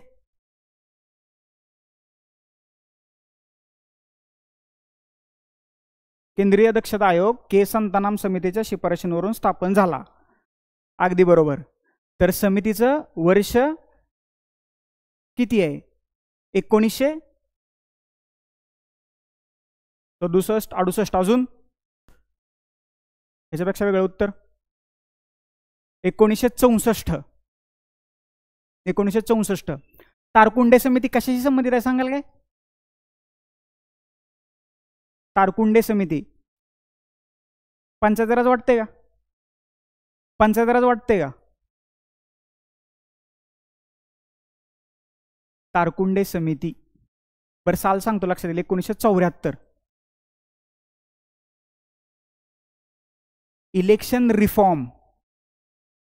इलेक्शन रिफॉर्मशी संबंधित 1974 केंद्र सरकारनं स्थापन केली होती. के कस्तुरीरंगन समिती. आणि अजून एक आहे शिक्षण. ओके. माधवराव गाडगीळ सध्या ह्या व्यक्ती चर्चेत आहेत. कारण काय? चॅम्पियन्स ऑफ द अर्थ नावाचा पुरस्कार जो आहे तर तो कोणाला दिलाय? 2024चा यांना दिलाय, माधवराव गाडगीळ यांना. पश्चिम घाटांशी संबंधित यांचं खूप महत्त्वाचं आणि मोलाचं कार्य आहे. ज्या ज्या वेळेस पश्चिम घाटाचा विषय येईल तर माधव गाडगीळ समितीचा अभ्यास केल्याशिवाय पुढे जाता येत नाही. एवढं याचं पश्चिम घाटाच्या संरक्षण आणि संवर्धनात त्यांचं महत्त्व आहे. राष्ट्रीय मानवी हक्क आयोगाची स्थापना कधी? 4 काय? ऑप्शन 4 का? ओके. 12 ऑक्टोबर 1900.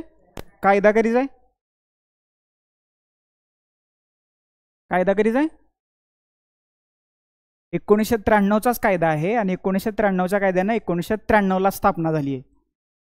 एक अध्यक्ष असतो, 5 सदस्य असतात आणि इतर 7 पदसिद्ध सदस्य जे आहेत तर या राष्ट्रीय मानवी हक्क आयोगात असतात. आलं लक्षात? पुढं केंद्रीय माहिती आयोगामध्ये 2019च्या कायदा दुरुस्तीनुसार मुख्य माहिती आयुक्त आणि जास्तीत जास्त किती माहिती आयुक्तांचा समावेश असतो? 2019ला अंडरलाईन करा. 10. ओके. अजून 10. मी म्हणून सांगितले 2019ला अंडरलाईन करा. आता वाचा 2019 comma into double inverted comma. याचं उत्तर आहे पर्याय क्रमांक 2. 1 + 6. अगोदर किती होते? हे अगोदरचं उत्तर हे आहे 10 आणि आता किती आहेत? 7. बरोबर. दुरुस्त झालेलं लक्षात आहे ना आता 2019ला. तर ते 7 केले. 7. 1 + 6. 1 प्लस माहिती आयुक्त आणि जास्तीत जास्त किती? तर माहिती आयुक्त 1 बरोबर आणि जास्तीत जास्त किती? 6. किती झाले हे? 7. पर्याय क्रमांक 2. 2019ची दुरुस्ती. लोकायुक्त वाचा. अयोग्य विधान ओळखायचं आहे.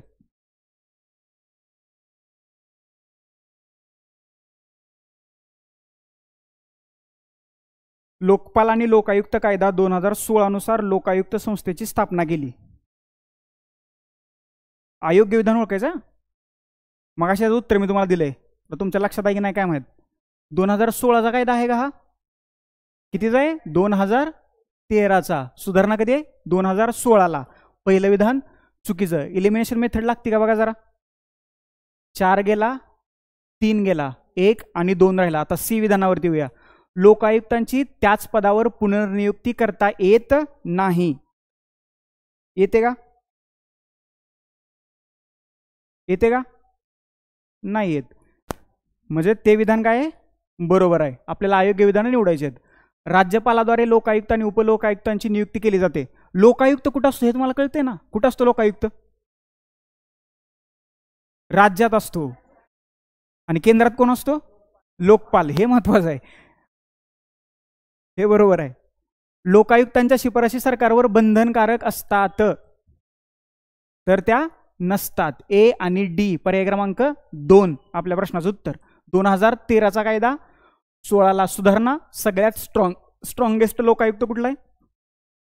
कर्नाटकचा. आणि मग नंतर महाराष्ट्र आणि नंतर इतर राज्य येतात.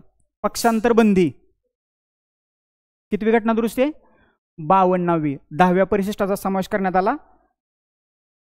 कधी झाली होती? 1985ला. पहिली घटना दुरुस्ती 1951. कुठल्या परिशिष्टाशी संबंधित आहे? कुठलं शेड्यूल? 9वं शेड्यूल. आणि 9व्या शेड्यूलमध्ये काय आहे? लँड रिफॉर्मशी संबंधित बरेचसे कायदे 9व्या परिशिष्टात टाकण्यात आलेले आहेत. आणि ते परिशिष्ट पंडित नेहरूंच्या काळात राज्यघटनेत ऍड करण्यात आलं. हे वाक्य बरोबर आहे का चुकीचं आहे? पहिली घटना दुरुस्ती कधी झाली होती? 51ला. बरोबर. पंतप्रधान कोण होतं? संपला विषय. बरं, 73वी घटना दुरुस्ती परिशिष्ट 73वी घटना दुरुस्तीशी संबंधित परिशिष्ट कोणतं? 11. 73व्या घटना दुरुस्तीचा कायदा 1992. अंमलबजावणी आणि हे दिवस हे सांगा जरा एकदा. 24 एप्रिल 1993. पंचायत राज दिवस कधी सेलिब्रेट केला जातो? 24 एप्रिल 1993. That's it. पुढचा प्रश्न. भारतीय राज्यघटनेच्या दुसऱ्या परिशिष्टात खालीलपैकी कोणाचे मानधन आणि भत्त्याचा उल्लेख करण्यात आलेला नाही? कोणाचा पगार? काय? कोणाचा? बाकीच्या सगळ्यांचा आहे का? नक्की. पर्याय क्रमांक 1. फक्त पंतप्रधानाचा पगार नाही. पंतप्रधान म्हणून पंतप्रधानांना वेगळा पगार मिळतो का? त्यांना काय म्हणून पगार मिळतो? यस, बरोबर. पुढचा प्रश्न. जोड्या लावायच्यात.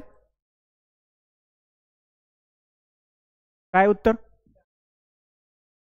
केशवानंद भारती खटला नुकतंच म्हणजे 2 वर्षापूर्वी त्यांचं निधन झालंय. आलं का लक्षात? झालं का? तर पर्याय क्रमांक केशवानंद भारती कधी? 1900. एस.आर. बोम्मई. एस.आर. बोम्मई खटल्यात सर्वाधिक तरतुदी कशाशी संबंधित आहेत? आणीबाणी. ओके. गोलकनाथ खटला 1967. आणि मनेका गांधी. मनेका गांधी खटल्यात काय केले सर्वोच्च न्यायालयाने? बरं जाऊ दे. मनेका गांधी खटला कुठल्या आर्टिकलशी संबंधित आहे सांगा?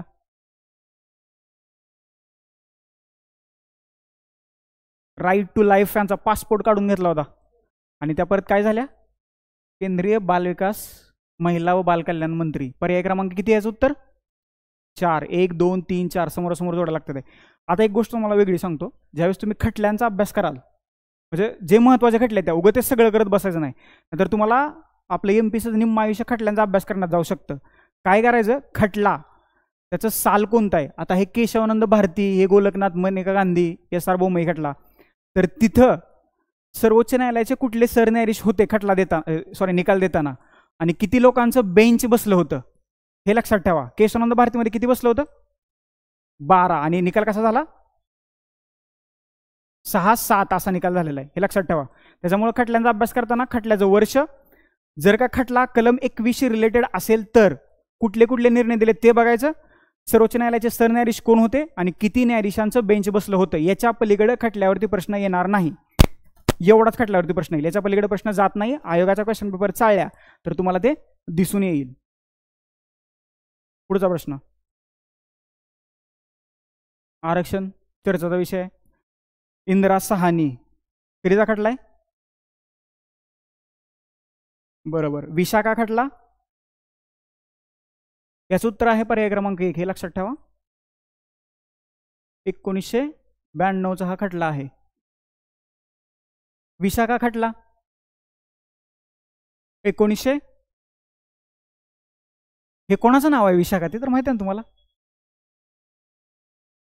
कामाच्या ठिकाणी लैंगिक छळ जो होत होता तर त्याच्याशी संबंधित ह्या एका मुलीनं सर्वोच्च न्यायालयात अपील केलं होतं आणि त्या मुलीच्या नावावरून ह्या खटल्याला नाव पडलं विशाखा खटला. 1997.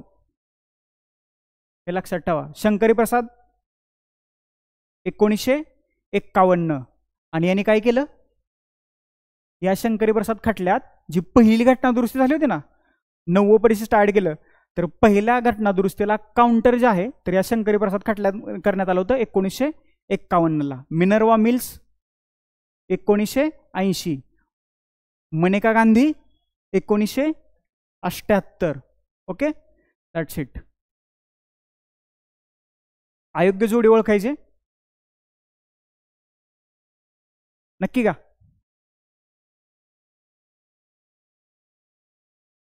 2 पण आणि 4 पण.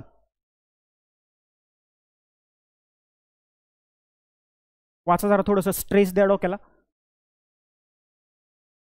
कलम 39, स्त्री आणि पुरुष दोघांनाही समान कामासाठी समान वेतन. बरोबर आहे का? बरोबर. 51A, स्त्रियांच्या प्रतिष्ठेला उणेपणा आणणाऱ्या प्रथांचा त्याग करणं. नाही.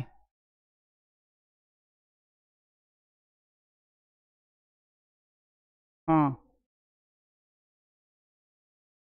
42, स्त्रियांना प्रसूतीविषयक सहाय्य. 39A, फक्त स्त्रियांना समान न्याय व कायदेविषयक मोफत सहाय्य. का चुका हे वाक्य? हा, मी तिथे काय म्हटलंय? हा फक्त नावाचा शब्द जो आहे तर तो वाक्य ते चुकवतोय. फक्त नाहीये, स्त्री आणि पुरुष म्हणजे सर्वांनाच समान न्याय आणि कायदेविषयक मोफत सहाय्याची तरतूद करण्यात आलेली आहे. पर्याय क्रमांक 4 त्या प्रश्नाचं उत्तर आहे. हे लक्षात ठेवा. मी मगाशी तुम्हाला म्हटलं होतं की छोटे छोटे शब्द मोठे मोठे मॅटर करणार आहेत. 2 मार्क्स लगेच जातात, जास्त वेळ नाही लागणार. विविध राष्ट्रीय आयोगांच्या संदर्भात खालील विधाने विचारात घ्या आणि बरोबर विधान ओळखायचं आहे. काय करायचंय? बरोबर विधान.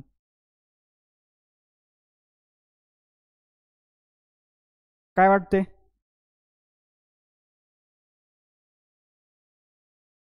कलम 338 नुसार 2004 मध्ये SC शेड्यूल कास्टसाठी करण्यात आला का आयोग? अगोदर होता का आयोग? अगोदर होता. 2004 ला वेगळा करण्यात आला. पहिलं विधान बरोबर आहे. 74व्या घटना दुरुस्ती झाले. कलम 243 के अंतर्गत राज्य निवडणूक आयोगाची तरतूद केली आहे.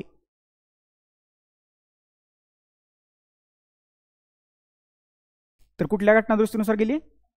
73. भारतासाठी वित्त आयोग ही घटना समितीची देण मानावी लागेल. बरोबर आहे का? तर बरोबर आहे.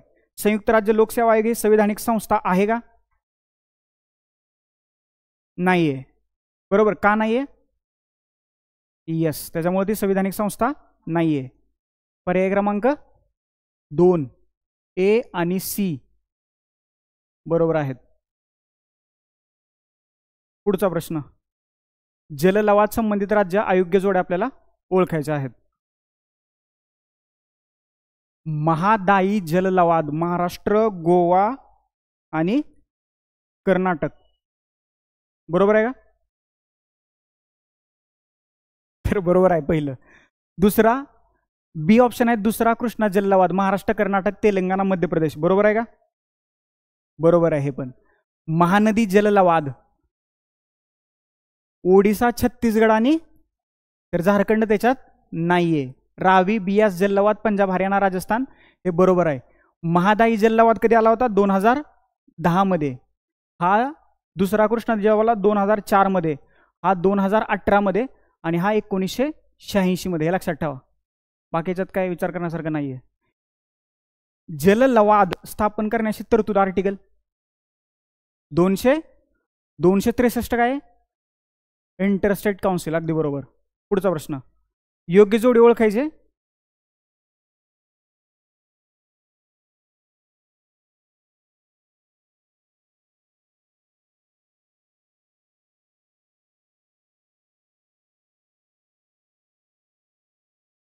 एक 1947 ना जबाबदार शासन पद्धती आणली आपण.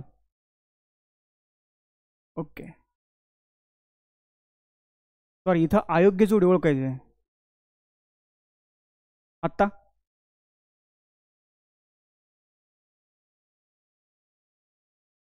भारत सरकार कायदा 1935 प्रांतांसाठी द्विदल शासन पद्धती.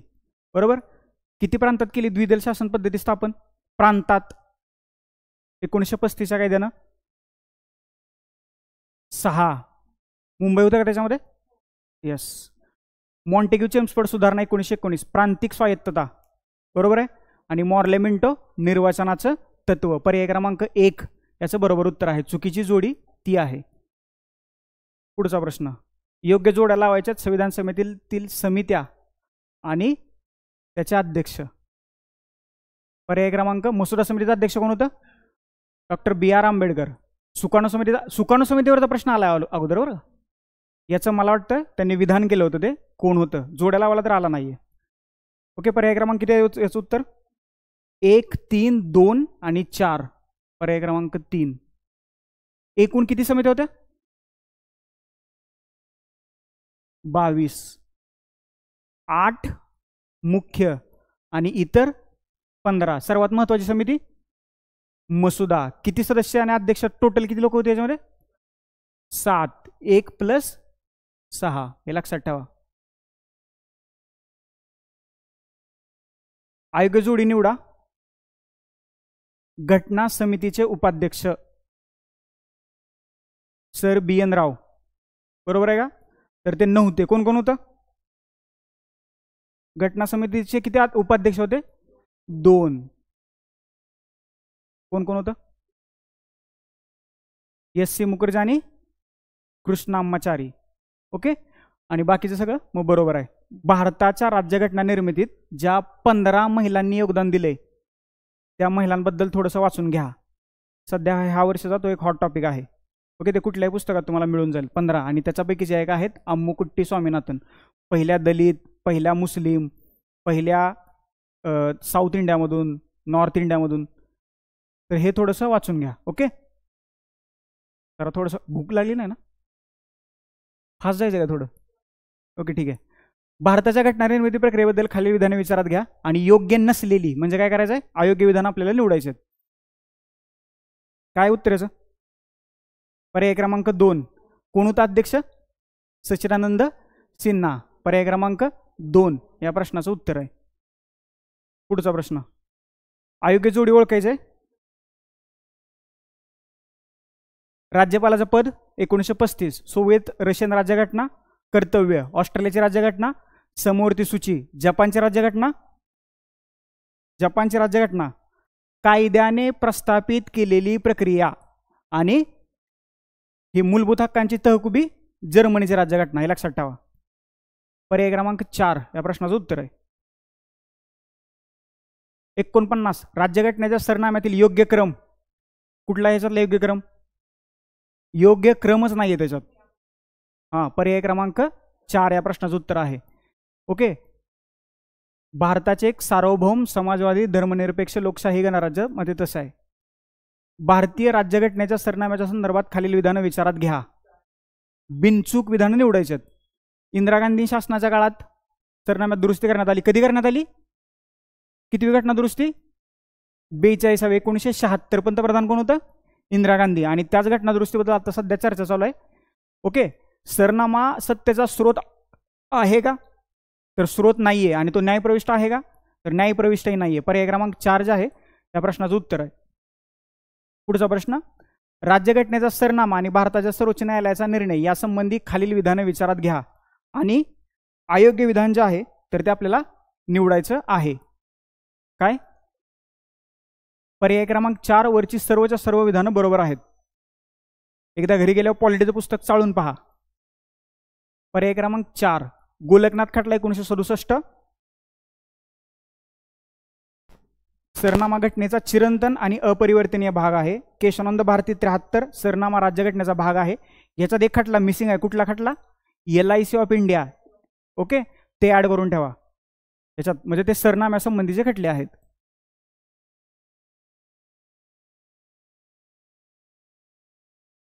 हे सगळ्याच खटल्यात पहिला जो खटला होता 1900 शंकरी प्रसाद, त्याच्यात नाही म्हणून सांगितलं त्यांनी. भारत सरकार कायदा 1935. मगाशी प्रश्न आलता हा प्रश्न, म्हणजे मगाशाचा रेफरन्स आला होता. काय आहे उत्तर? 6 प्रांत जर तुमच्या लक्षात आहेत आत्ता, बरोबर? कुठले कुठले?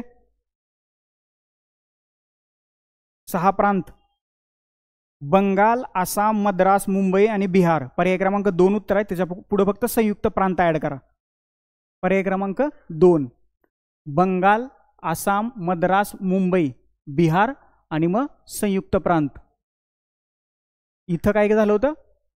द्विसदनीय सभागृहाची स्थापना 1935च्या कायद्याने करण्यात आलेली होती. म्हणजे ब्रिटनच्या सरकारनं भारतासाठी निर्माण केलेला हा सगळ्यात मोठा कायदा होता. हा 2 देशांसाठी निर्माण करण्यात आला होता. पहिला एक भारत आणि दुसरा देश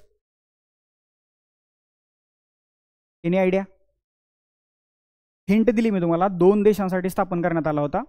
पहिला भारत आहे, दुसरा देश कोणता? ब्रिटनने आपल्यासाठी पास केला होता, मग ती त्या देशासाठी काय करते? ब्रिटनच्या संसदेनं जे कायदे पारित केले, चार्टर ऍक्ट असतील किंवा गव्हर्नमेंट ऑफ इंडिया ऍक्ट असतील, तर त्याच्यापैकी हा सर्वात मोठा कायदा होता 1935चा. तर तो 2 देशांसाठी निर्माण करण्यात आला होता. एक आहे भारत, दुसरा देश कोणता?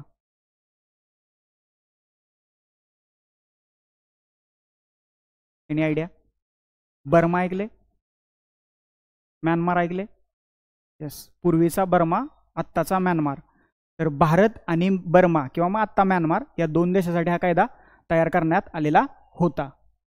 योग्य कालानुक्रम निवडायचं, काय उत्तरायचं हे माहीत असलं पाहिजे बरं का. पर्याय क्रमांक ऑगस्ट प्रस्ताव. चला डेट सांगा. क्रिप्स मिशन, वेवेल योजना 45, कॅबिनेट मिशन 1900, माउंटबॅटन योजना, सॉरी, माउंटबॅटन योजना 47. पर्याय क्रमांक 3 सी उत्तराचं बरोबर आहे.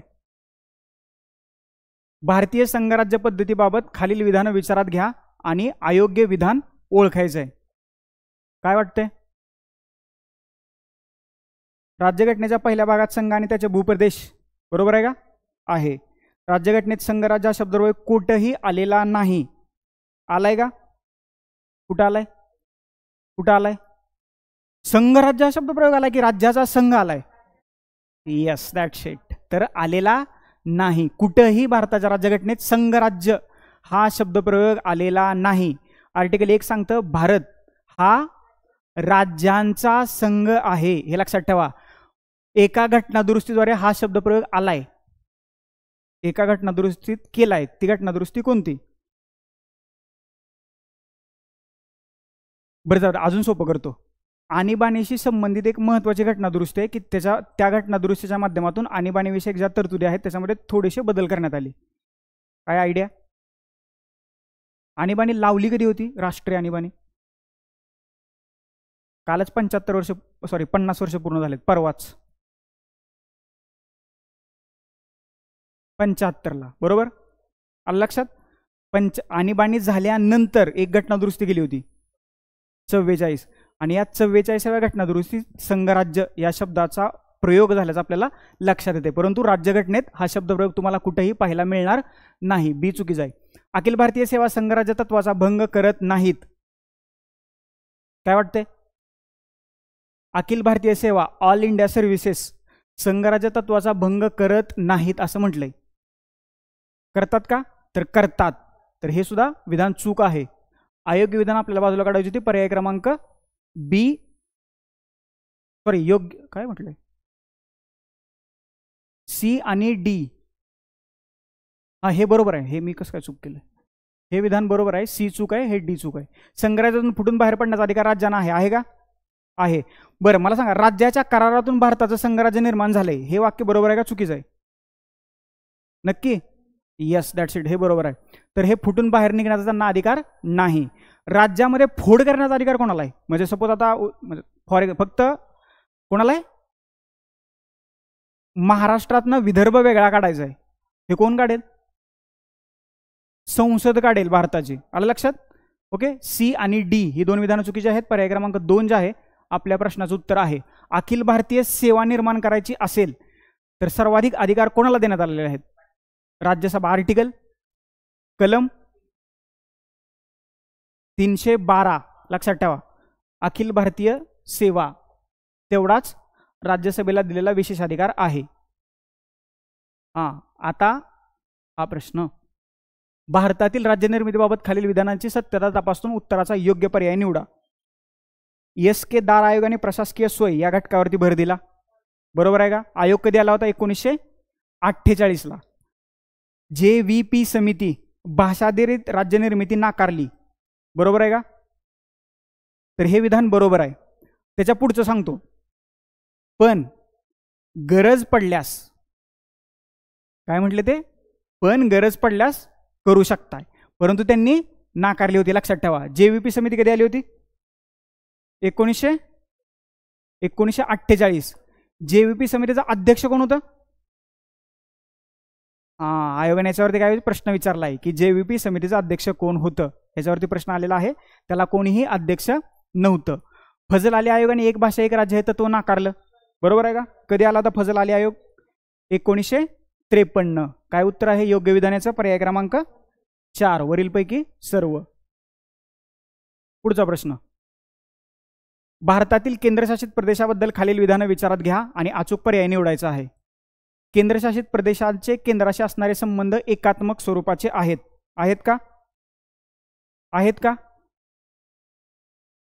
आहेत का? एकात्म, युनिटरी, काय वाटतं तुम्हाला? आहेत. आहेत. केंद्रशासित प्रदेशांना स्वायत्तता असते. बघा, स्वायत्तता म्हणजे काय? फुटून निघण्याचा बाहेरचा अधिकार असतो का? उद्या ते म्हणतील की आमचा वेगळा फ्लॅग असेल, आमचं वेगळं इम्लम असेल किंवा आमचं वेगळी सगळी व्यवस्था असेल, असा त्यांना अधिकार आहे का? नाही. त्यालाच आपण ऑटोनॉमी म्हणतो, स्वायत्तता. तर ती केंद्रशासित प्रदेशांना नाहीये. केंद्रशासित प्रदेशावर थेट भारताच्या पंतप्रधानांचं नियंत्रण असतं का? कोणाचं असतं मग? भारताच्या राष्ट्रपतींचं असतं. तर बी आणि सी चुकीचं आहे. सध्या भारतात 8 केंद्रशासित प्रदेश आहेत. आत्ता कुठले दोन केंद्रशासित प्रदेश नवीन निर्माण झालेत? जम्मू काश्मीर आणि लडाख. लडाखला विधानसभा अस्तित्वात आहे का? नाहीये. जम्मू काश्मीरला आहे का? तर आहे. भारताचा आत्ता सध्या क्षेत्रफळानुसारचा सर्वात मोठा केंद्रशासित प्रदेश कोणता? लडाख. पुढचा प्रश्न, अनिवासी भारतीय, नॉन रेसिडेंट इंडियन, NRI कोणाला म्हटलं जातं? बघा, आता इथं थोडीशी हिंट आहे. ओके, मी काय म्हटलंय? NRI. इथं काय म्हटलंय? अनिवासी भारतीय. म्हणजे ते काय आहेत? भारतीय आहेत, पण ते काय करत नाहीत? भारताच्या बाहेर राहत आहेत. पर्याय क्रमांक 1 हे उत्तर आहे. भारताबाहेर वास्तव्य करणारे आणि भारतीय पासपोर्ट असणारी काय म्हटलंय? भारतीय व्यक्ती. हे महत्वाचं आहे. ओके, सिटिझनशिप, नागरिकत्वाबद्दलच्या सगळ्या तरतुदी 5 ते 11 आर्टिकल्स बघून घ्या. 1955चा कायदा, त्याच्यामध्ये आजपर्यंत झालेल्या सुधारणा हे न विसरता पाहून घ्यायचं. पुढचा प्रश्न, 1955 आणि 2019ला किती सुधारणा झाली? त्याच्यामध्ये 9वी. त्या सुधारणा होत राहतात. घटना दुरुस्तीच्या कलम 368 नुसार राज्यघटनेमध्ये संसद काय करू शकते? काय करू शकते? नक्की का? भर घालू शकते, बदल करू शकते, एखादी तरतूद रद्द करू शकते? करू शकते. याचं उत्तर आहे पर्याय क्रमांक 4 ABC. कलम कोणता आहे घटना दुरुस्तीचं? 368 मध्ये घटना दुरुस्तीचे किती प्रकार सांगितलेत? ओके, अजून 4, अजून 2 सांगितले, 2 आणि 1 साधं बहुमत जे आहे तर तो 368च्या बाहेरचा प्रकार आहे. 100वी घटना दुरुस्ती झाली होती. 100वी कशाशी संबंधित आहे? 100वी, नॉट 101, 100. भारत आणि बांगलादेश या 2 राज्यांमध्ये भूप्रदेशांची परस्पर देवाणघेवाण, बरोबर. आणि ती घटना दुरुस्ती जी होती तर ती कार्यकारी मंडळाच्या ठरावानं झाली होती. ओके, साधं बहुमत, हे लक्षात ठेवा. भारतीय राज्यघटनेतील घटना दुरुस्तीची पद्धत दक्षिण आफ्रिका, काय सांगायची गरज नाही. अमेरिकेतून काय घेतलंय? अमेरिकेतनं काय घेतलंय? Fundamental right. महत्वाचं लक्षात ठेवा, फंडामेंटल राईट्स. आणि जर्मनी मागाशी सांगितलं तुम्हाला काय घेतलंय. पुढचा प्रश्न, भारतातील लोकसभा अध्यक्षांच्या बाबतीत खालील विधान विचारात घ्या. काय उत्तर? बरोबर विधान आपल्याला ओळखायचं आहे.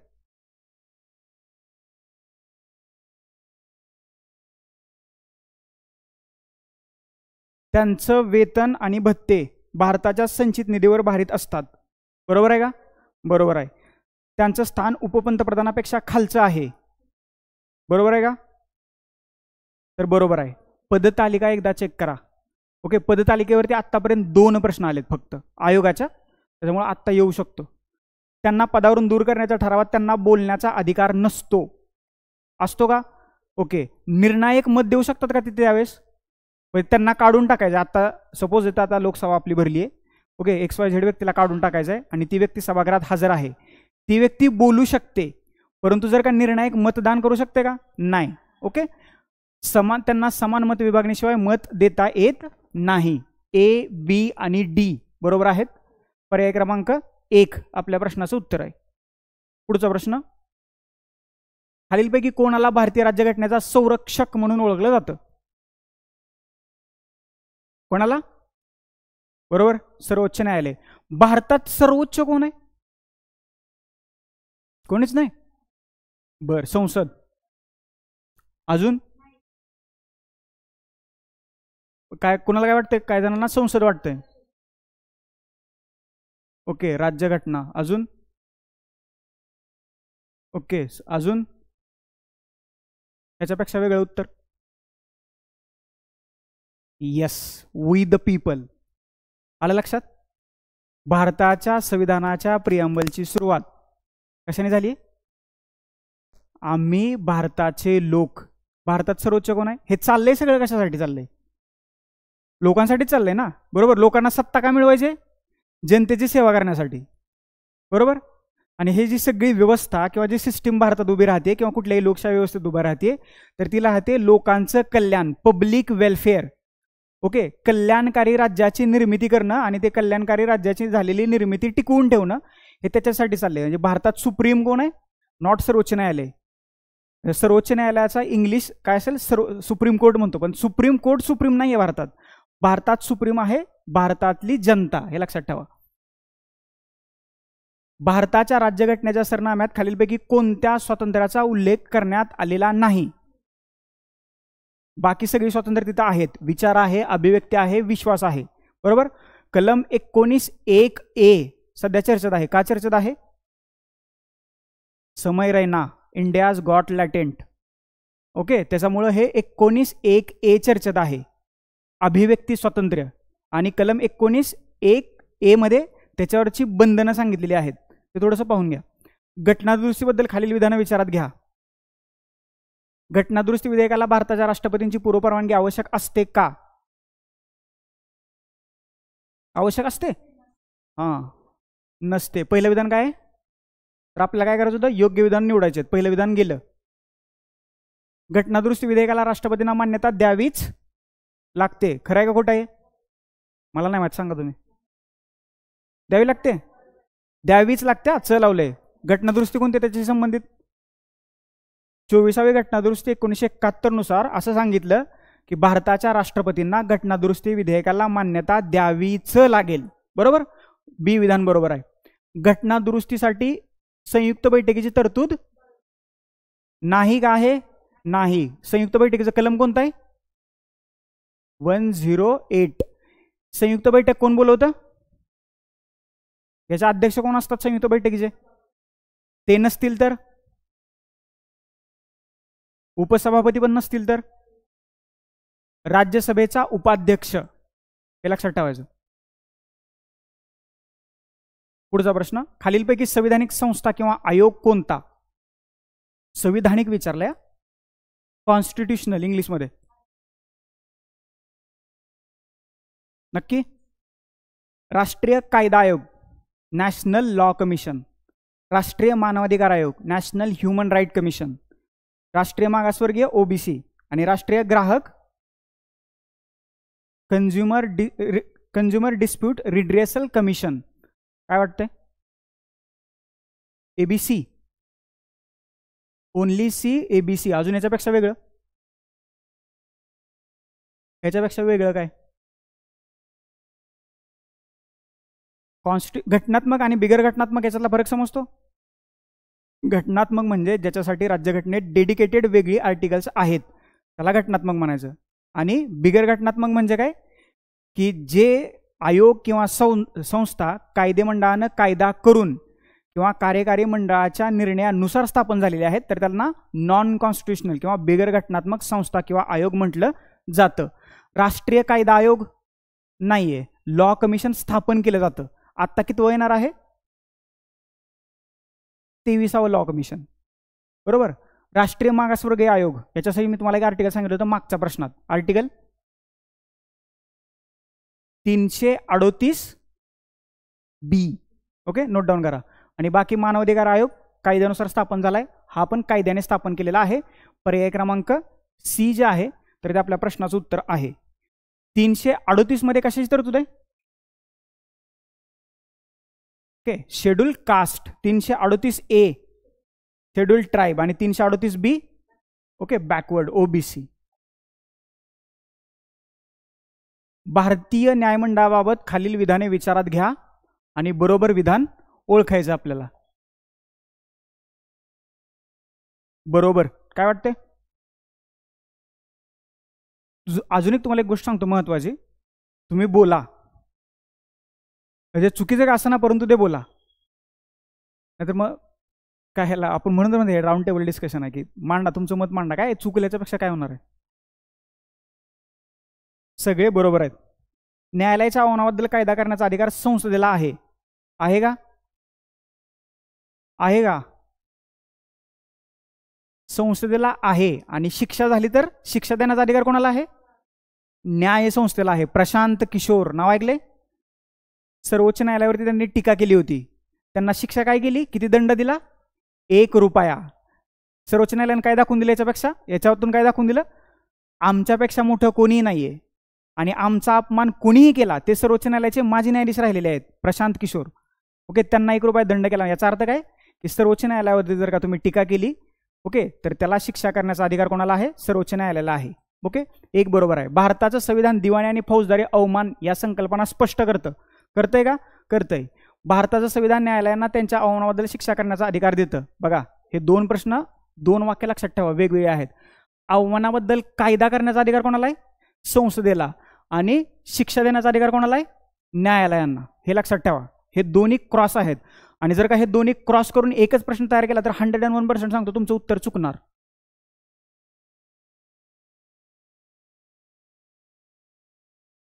हां, सो अवमानाबद्दल कायदा म्हटलं इथं. कायदा कायदा कोण करू शकतं?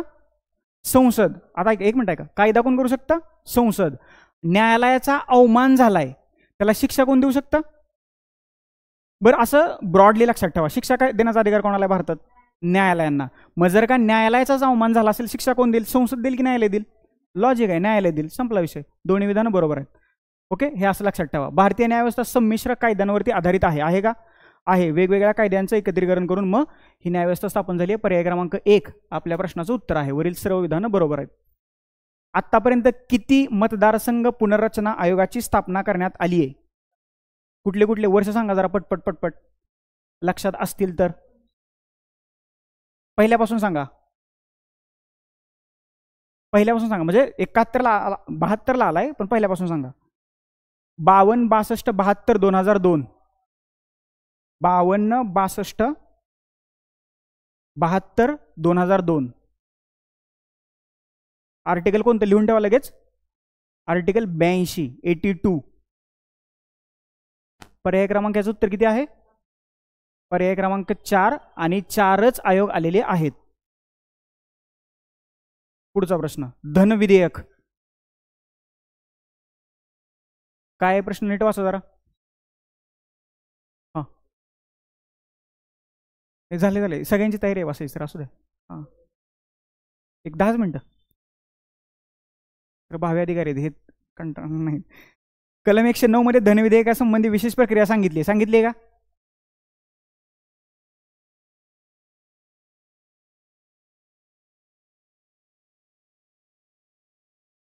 मी काय म्हटले बघा, विशेष प्रक्रिया 109 नाही सांगितली? सांगितली आहे. 110 मध्ये व्याख्या सांगितली आहे का? सांगितली आहे. धन विधेयक फक्त राज्यसभेतच मांडता येतं. मग कुठं मांडता येतं ते? बरोबर आहे, सी चूक आहे. आणि राज्यसभेने दिलेल्या सूचना धन विधेयकाच्या बाबतीत लोकसभेवरती असतात का बंधनकारक? असतात. बरं, मला सांगा 14 दिवसात राज्यसभेने धन विधेयकावरती कुठलीच कृती केली नाही तर काय समजलं जातं? तर पारित केले असं समजलं जातं. ए आणि बी ही 2 विधानं काय आहेत? बरोबर आहेत. पर्याय क्रमांक 2 आपल्या प्रश्नाचं उत्तर आहे. लक्षात ठेवा, आर्टिकल जे आहेत, कलम जे आहेत तर ती पाठ करत बसू नका. जर का पाठ केलं तर असं कन्फ्युजन होऊ शकतं. 109 मध्ये व्याख्या दिली आहे की प्रक्रिया सांगितली, बरोबर? त्याच्यामुळे थोडंसं कोरिलेशन लावून लक्षात ठेवण्याचा प्रयत्न करा. काही गोष्टी आहेत की ज्या तुम्हाला पाठच कराव्या लागणार आहेत आणि आत्ता तुम्हाला फक्त प्रीचाच अभ्यास पाठांतरावर टिकू शकतो. मेनसाठी तुम्हाला पाठांतर उपयोगी पडणार नाही. ओके, आणि कलमांच्या बाबतीत थोडंसं त्याचं कनेक्शन करून लक्षात ठेवण्याचा प्रयत्न करा. आणि ते कनेक्शन कधी लागेल, ज्यावेळेस तुम्ही जास्तीत जास्त वेळा रिव्हिजन कराल त्यावेळेस. पुढचा प्रश्न, भारतीय राज्यघटनेच्या बाबतीत खालील विधानांची सत्यता तपासून योग्य पर्याय निवडायचा आहे. अचूक उत्तर निवडायचे आहेत.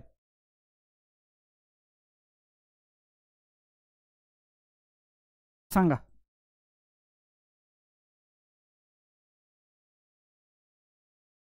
ABC बरोबर. भाग 9A बरोबर आहे ना. आणि 9 मध्ये काय? ओके. आणि परिशिष्ट कितवं? पंचायत राजचा 11 आणि 12वं. यस. ओके. आणीबाणीविषयक तरतुदी भाग 18 बरोबर आहे का? कलम सांगा जरा 3 महत्वाचे आणीबाणीविषयक. हां हां हां. आणि अजून एक राष्ट्रपती राजवटीशी संबंधित कलम कोणतं? 360 बरोबर आहे. हां 360 काय? 365 356 365 360 कशाचा कलम आहे? आर्थिक आणीबाणी. आतापर्यंत भारतात किती वेळा लागली आहे? किती? हां बरोबर आहे. याचं उत्तर काय मग? चला पुढचा प्रश्न. डॉक्टर राजेंद्र प्रसाद यांनी पदभार स्वीकारण्यापूर्वी संविधान सभेचे तात्पुरते अध्यक्ष म्हणून ओके आणि कुठल्या देशातल्या पद्धतीला अनुसरून त्यांची नियुक्ती केली होती? ते कारण त्याचं काय? ते सर्वात काय होते? ज्येष्ठ होते. सच्चिदानंद सिन्हा. पर्याय क्रमांक 2. कायद्याची योग्य प्रक्रिया म्हणजे काय?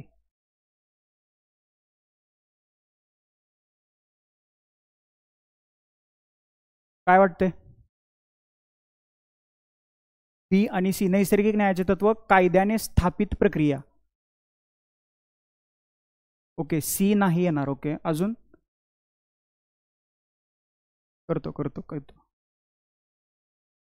सी येणार नाही. बरोबर. कायद्याचा निष्पक्ष वापर.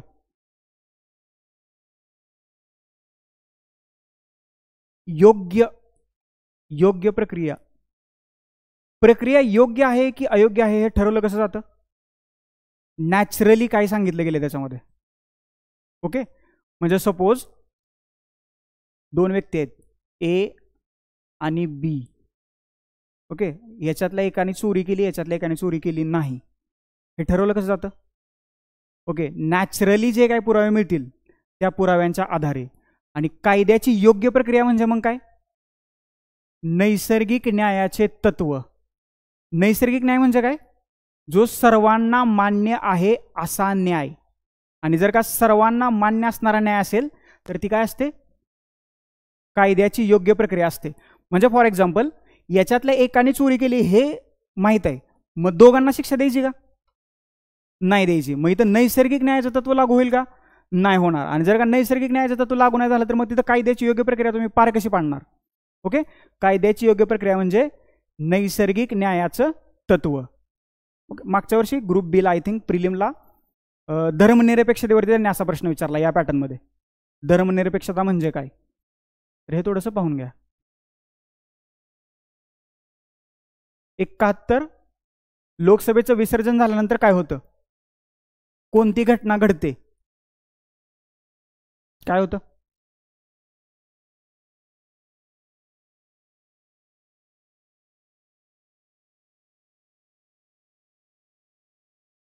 घडते विचारले. घडते. कुठली घटना घडते?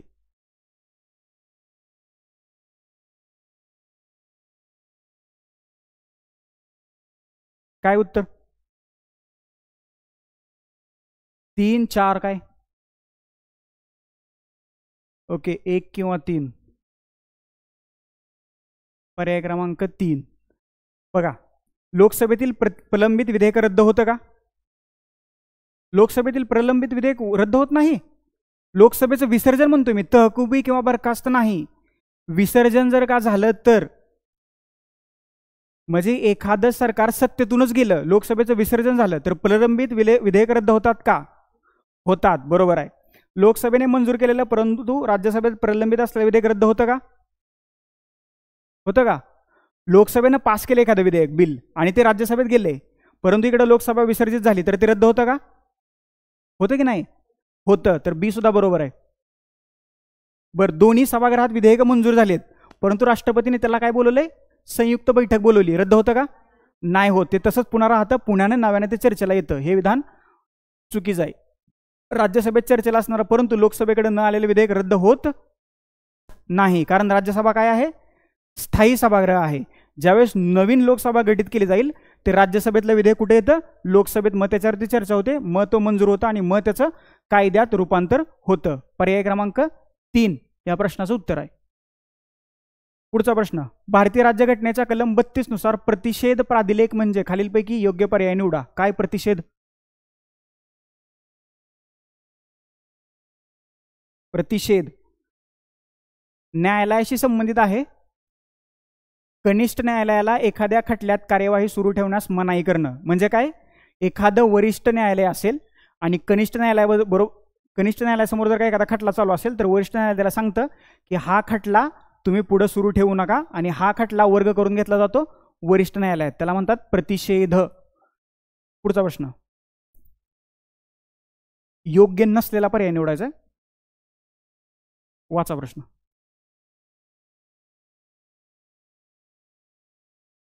नक्की, केंद्रीय वित्त आयोग आर्टिकल नंबर,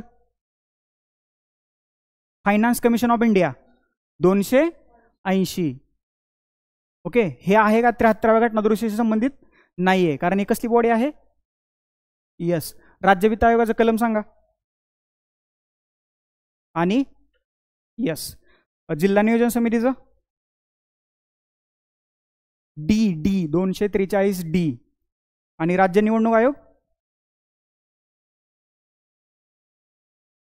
राज्य निवडणूक आयोग के 243K. पुढचा प्रश्न, पर्याय क्रमांक डी याचं उत्तर आहे 4, ऑप्शन नंबर 4. हा प्रश्न थोडासा इंटरेस्टिंग आहे.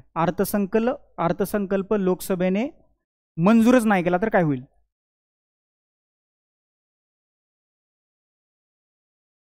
नक्की, पर्याय क्रमांक 1, पंतप्रधान मंत्रिमंडळाचा राजीनामा सादर करतील.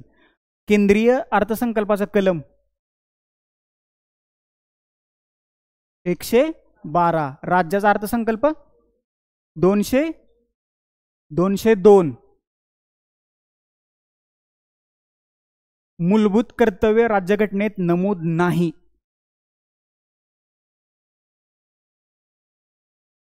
बघा, ज्यावेळेस स्वर्णसिंग समितीने शिफारस केली होती त्यावेळेस मतदान करणं आणि टॅक्स भरणं ही दोन काय म्हणतो आपण त्याला कर्तव्य त्याच्यामध्ये समाविष्ट होती. परंतु असं वाटलं त्यावेळेसच्या सरकारला की जर का आपण हे घातलं तर हे लोकांवरती बंधनं लादल्यासारखं होईल. त्याच्यामुळे त्यांनी ते काय, मतदान करणं आणि कर भरणं ही दोन कर्तव्ये काय स्वीकारली नाहीत. ओके, स्वर्णसिंग कोण होते, काय कोणाला आयडिया आहे का. सरदार स्वर्णसिंग कोण होते, त्यांच्या समितीच्या शिफारशींवरून ही कर्तव्य आली.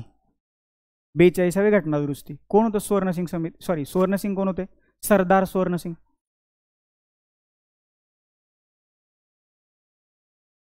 काँग्रेसचे तत्कालीन अध्यक्ष होते, हे लक्षात ठेवा. आता याच्याबद्दल प्रश्न विचारतात. आता प्रश्न विचारायचं संपलंय एमपीसीचं, आता ते काही विचारला बसले. त्याच्यामुळे ह्या छोट्या छोट्या गोष्टी आहेत तर त्या करून घ्या.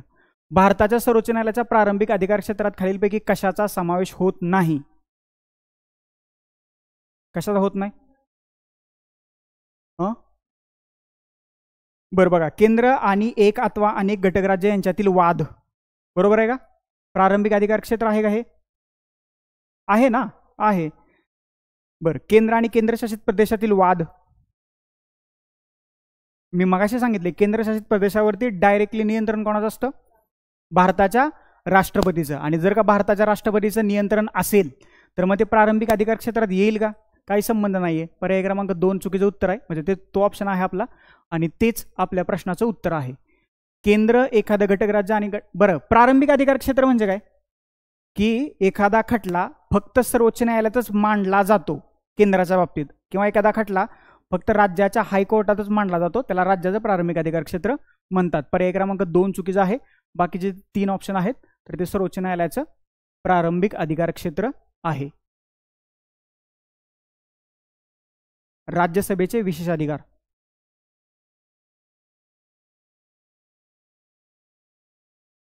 कुठला विशेष अधिकार आहे? अखिल भारतीय सेवा निर्माण करण्यासाठी संसदेला अधिकार देणारा ठराव मंजूर करणं. आर्टिकल 312. नोट डाऊन करून घ्यायच्याबद्दल. पुढचा, भारताच्या पंतप्रधानाच्या बाबतीत खालील विधानं विचारात घ्या. काय उत्तर? अचूक विधान ओळखायचं आहे. ए, सी आणि डी. नियुक्तीच्या वेळी संसद सदस्य नसला तरी चालतं. चालतं का? ओके, चालतं. नियुक्तीनंतर लोकसभेचा सदस्य होणं आवश्यक आहे. कुठल्याही संसदेच्या कुठल्याही एका सभागृहाचा सदस्य होणं आवश्यक आहे. ओके, संसदेच्या कोणत्या एका सभागृहाचा सदस्य होणे आवश्यक आहे. नियुक्तीनंतर 6 महिन्याच्या आत, बरोबर आहे का कालावधी? ओके, आतापर्यंत किती कालावधी आलेत या क्वेश्चन पेपरमध्ये? 2 महिन्याचा कालावधी आलाय का? 4 महिन्याचा आलाय का? आलाय. 6 महिन्याचा आलाय का? आलाय. 14 दिवसाचा आलाय का? आलाय. 2 महिन्याचा आलाय का? आलाय. हे सगळे करून घ्या. रूमला गेल्यानंतर कालावधीची एक वेगळी लिस्ट बनवा. म्हणजे जे क्वेश्चन पेपरमध्ये आहेत ते तर बनवाच, आणि जे क्वेश्चन पेपरच्या बाहेर आहेत त्याचे सुद्धा बनवून घ्या. काय करायचं आपल्याला याच्यातलं? अचूक विधान ओळखायचं आहे. तर ए, सी, डी. मतदारसंघ परिसीमन आयोगाबद्दल खालील विधानं विचारात घ्या. काय उत्तर? उत्तर काय आहे? आतापर्यंत 4 झालेत. मागाशी सांगितलं 52, 62, 72 आणि 2002. परिसीमन आयोगाच्या अहवालांना न्यायालयात आव्हान देता येत नाही. येतं का? देता येतं की नाही? नाही देता येत. बरोबर आहे. लोकसभा किंवा राज्य विधानसभा अहवालात कोणताही बदल करू शकत नाही. लोकसभा किंवा राज्याची विधानसभा करते का बदल? हो की नाही? करू शकत नाही. त्या अहवालांना कोणत्याही न्यायालयामध्ये आव्हान देता येत नाही. तिन्हीचे तिन्ही पर्याय बरोबर आहेत. पर्याय क्रमांक 4 जे आहे आपल्या प्रश्नाचं उत्तर आहे. पुढचा प्रश्न, भारताच्या अटर्नी जनरल संदर्भात खालील विधानं विचारात घ्या. अचूक नसलेलं. बरोबर आहे. मतदान करू शकतात का ते? मतदान म्हटले मी, मतदान. ओके, मत मांडणं आणि मतदान करणं हे 2 वेगवेगळे शब्द आहेत, हे लक्षात ठेवा. ते कुठं मतदान करू शकतात मग? जर का ते लोकसभेत करत नसतील मग राज्यसभेत करतात काय? नाही, मला नाही माहित, तुम्हाला विचारतोय. नाही करू शकत तर नाही करू शकत, पण ते मत मांडू शकतात. कुठं मांडू शकतात ते? ओके, लोकसभा, राज्यसभा आणि ज्या समितीचे ते सदस्य आहेत त्या समितीत ते मत मांडू शकतात. अचूक नसलेलं म्हणजे अयोग्य विधान निवडायचं होतं आपल्याला. तर याचं उत्तर आहे 4. पर्याय क्रमांक डी फक्त याचं बरोबर उत्तर आहे, म्हणजे तो पर्याय चुकीचा आहे. आंतरराष्ट्रीय कराराच्या अंमलबजावणी संदर्भात कोणतं विधान बरोबर आहे? नक्की का? नक्की? पर्याय क्रमांक 4 या प्रश्नाचं उत्तर आहे राज्यांच्या संमतीशिवाय, कारण तो कशाशी रिलेटेड आहे? इंटरनॅशनल रिलेशनच्या संदर्भात. अविश्वास प्रस्ताव सांगा. भारतीय राज्यघटनेत उल्लेख आहे का? नक्की आहे की नाही? माहित नाही की नाहीच? नाहीये, तर उल्लेख नाहीये. अविश्वास प्रस्ताव कुठं मांडला जातो? राज्यसभेचं कधी ऐकले तुम्ही? राज्यसभेत अविश्वास प्रस्ताव मांडला गेलाय? नाही जात. त्याच्यानंतर अविश्वास प्रस्ताव मंजूर झाल्यास मंत्रिमंडळाला राजीनामा द्यावा लागतो की द्यावाच लागतो? द्यावाच लागतो. ओके, पर्याय क्रमांक 4. सर्व विधानं बरोबर आहेत, सर्व विधानं योग्य आहेत. पर्याय क्रमांक 4 उत्तर आहे. कोणती संसदेची सर्वात मोठी समिती आहे संख्येच्या बाबतीत? किती समिती, किती सदस्य आहेत? कुठले कुठले असतात? सार्वजनिक लेखा समितीत किती किती कसं कॉन्ट्रीब्युशन? 15 प्लस सार्वजनिक उपक्रम समिती किती टोटल किती? 22. पर्याय क्रमांक 3 इस्टिमेट कमिटी. संसदीय समितीबाबत खालील विधानांचा विचार करा आणि अचूक पर्याय निवडायचा आहे. काय वाटतंय?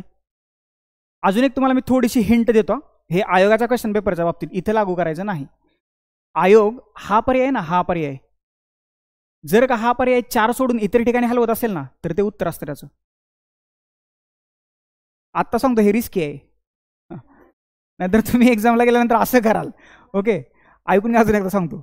वरीलपैकी सर्व हा पर्याय आयोगाच्या क्वेश्चन पेपरमध्ये सहसा 4 नंबरचा पर्याय असतो. जर का ह्या वरीलपैकी सर्व या पर्यायाचा क्रमांक जर का बदलला, ते 1 ला आलं, 2 ला आलं किंवा 3 ला आलं, तर शक्यतो ते त्या प्रश्नाचं उत्तर असतं. अजून एकदा सांगतोय, हे रिस्की आहे, ते तुमच्या ह्याच्यावरती करायचं आहे. ह्या प्रश्नाचं उत्तर आहे पर्याय क्रमांक 1. अचूक विधान निवडायचं होतं.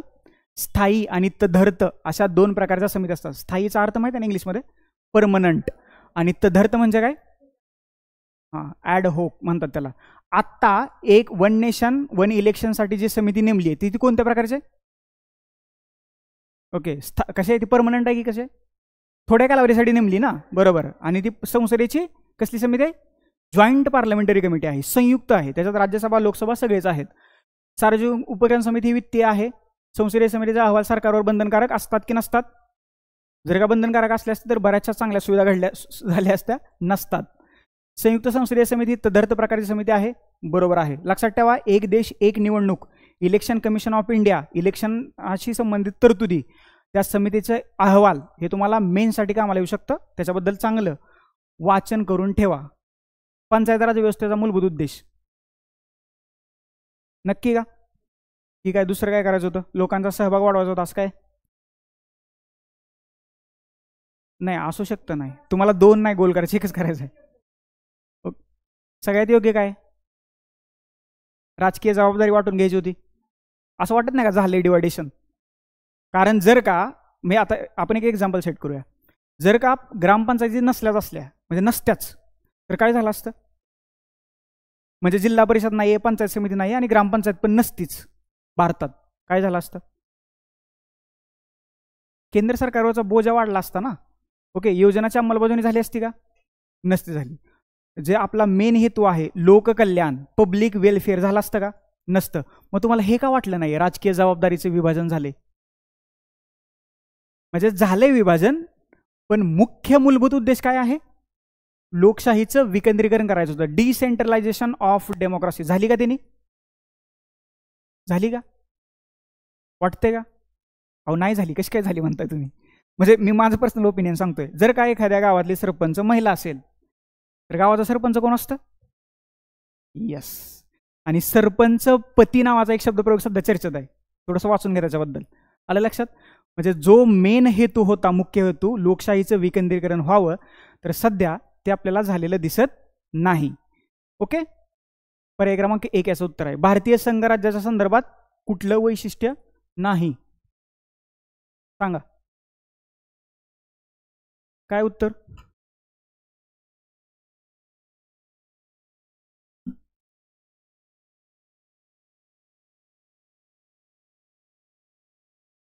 ऑप्शन नक्की का?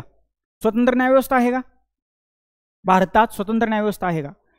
बरं मला सांगा, सिंगल एकेरी न्यायव्यवस्था का एकात्म न्यायव्यवस्था? अजून एकदा विचार करा, एकेरी न्यायव्यवस्था की एकात्म? एकेरी म्हणजे सिंगल, एकात्म म्हणजे युनिटरी. काय? एकात्म, युनिटरी. आलं लक्षात? म्हणजे काय? युनिटरी न्यायव्यवस्था म्हणजे काय? एकात्म न्यायव्यवस्था म्हणजे काय? यस. काय आहे त्याच्यात? सपोज सुप्रीम कोर्टानं जर का एखादं डिसिजन दिलं तर त्याच्या खाली जे कोर्ट येतं त्याच्यावरती ते डिसिजन बाइंड असतं, बाइंड. त्याच्या खाली जे न्यायालय येतात यांचं डिसिजन याच्यावरती कसं असतं? बंधनकारक असतं. त्याला आपण काय म्हणतो? एकात्म न्यायव्यवस्था. आणि भारताची न्यायव्यवस्था कशी आहे? एकात्म आणि स्वतंत्र न्यायव्यवस्था. हे बरोबर आहे. केंद्र आणि राज्यामध्ये अधिकारांची स्पष्ट विभागणी झाली आहे का? झाली आहे. परिशिष्ट कोणतं? शेड्यूल कोणतं? शेड्यूल अनुसूची, परिशिष्ट 7. कलम कोणतं?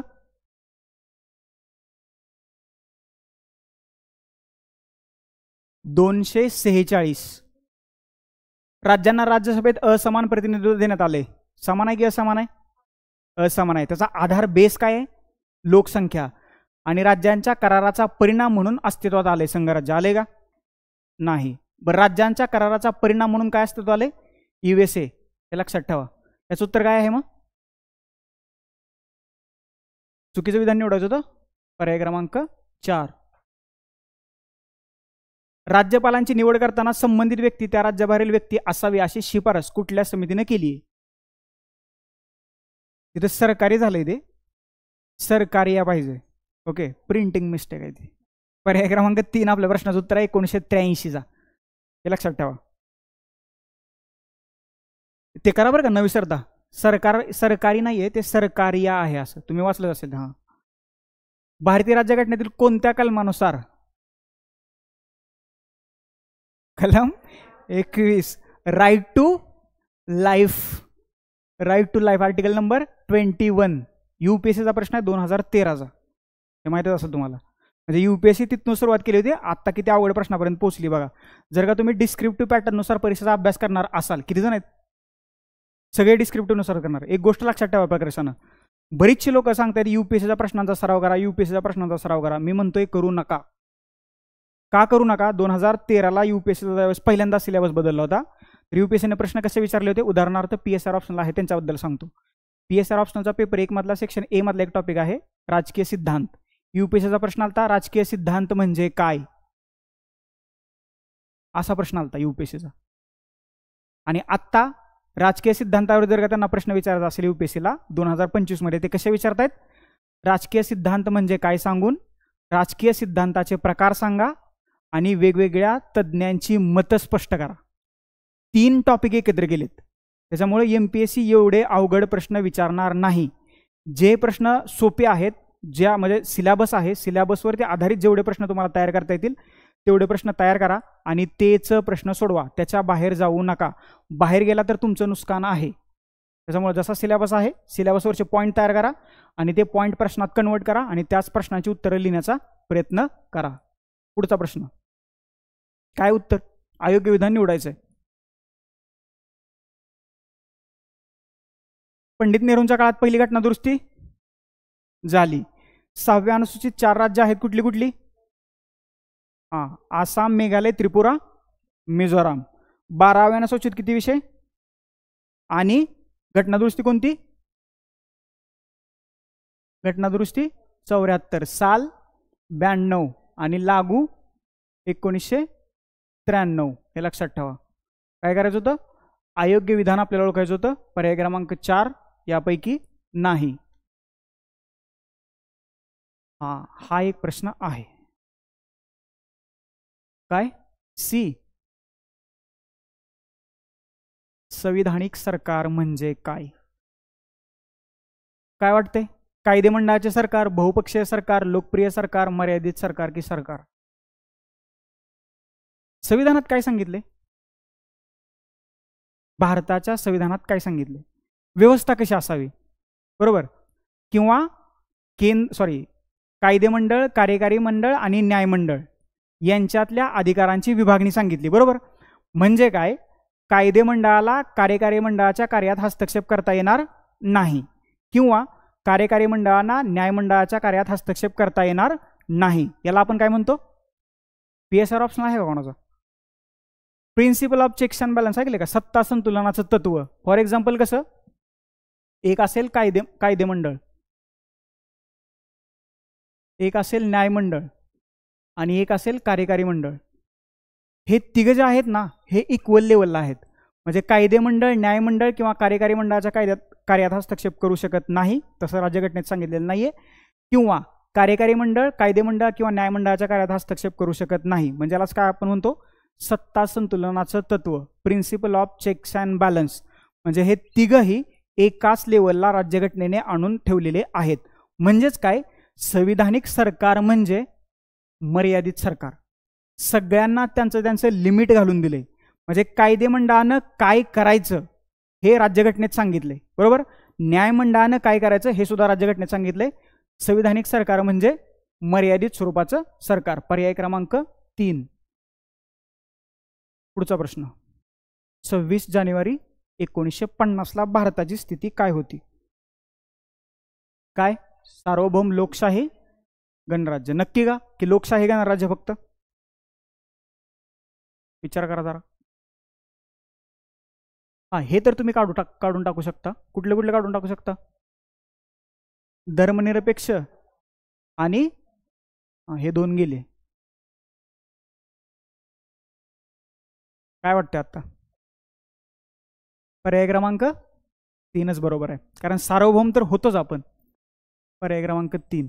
बघा तुम्हाला म्हणजे तुम्हाला उत्तर माहित आहे ते पर्याय क्रमांक 3 आहे. मी थोडासा प्रेशर टाकला की तुम्ही उत्तर बदलताय. असं नका करू. जे आहे त्याच्यावरती थोडंसं ठाम राहूया. अयोग्य जोडी ओळखायचे. काय आहे? नक्की का? तिथं काय म्हटलंय मी? चुकीची जोडी. 163 राज्यपालाला सहाय्य आणि सल्ला देण्यासाठी मंत्रिमंडळ. 167 मुख्यमंत्र्याचं कर्तव्य. 169 विधान परिषदेची निर्मिती किंवा रद्द करणं. बरोबर.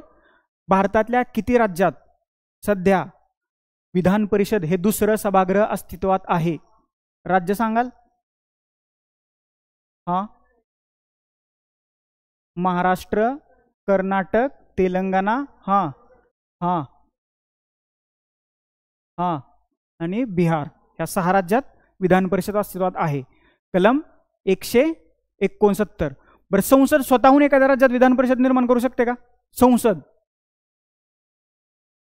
यस, राज्याच्या विधानसभेनं तसा ठराव पारित करून कोणाकडे पाठवावा लागतो? संसदेकडे. बरं, संसदेला मान्यता द्यावीच असं काही बंधन आहे का? नाही, तो संसदेचा स्वतःचा निर्णय आहे. आणि कलम 171 काय आहे मग? विधान परिषदेची काय? हे चुकीचं आहे. बरोबर. तर मग 171 विधान परिषदेची रचना. विधान परिषद लिहून घ्या तिथं. इथं विधानसभा आहे. पर्याय क्रमांक 4 अयोग्य जोडी आहे. जोड्या लावायच्या आहेत. पर्याय क्रमांक 243A ग्रामसभा. 243 पूर्ण कलमच लक्षात ठेवा. ओके. याचं उत्तर आहे पर्याय क्रमांक किती? 4, 3, 2 आणि 1. हे मगाशीच आपण प्रश्न पाहिलाय. पर्याय क्रमांक 2 या प्रश्नाचं उत्तर आहे. भारतीय राज्यघटनेच्या खालीलपैकी कोणत्या कलमात हिंदी भाषेच्या विकासासाठी निर्देशाची तरतूद करण्यात आलेली आहे? 51 की 50B? नक्की लॉक किया जाए. बरोबर आहे. तर कलम 301 आणि 350B काय म्हणते?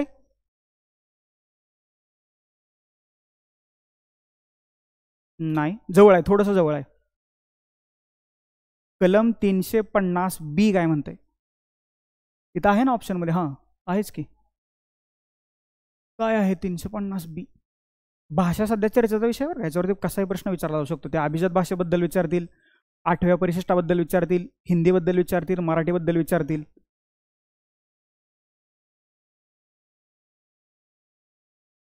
भाषिक अल्पसंख्याकासाठी विशेष अधिकारी 350B.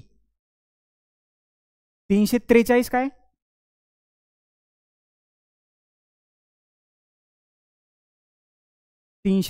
काय ते लिहून ठेवा. भाषिक अल्पसंख्याकासाठी विशेष अधिकारी 350B.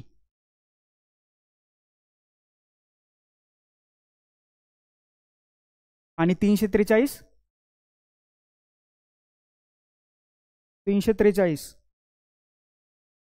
संघ शासनाची कार्यालयीन भाषा.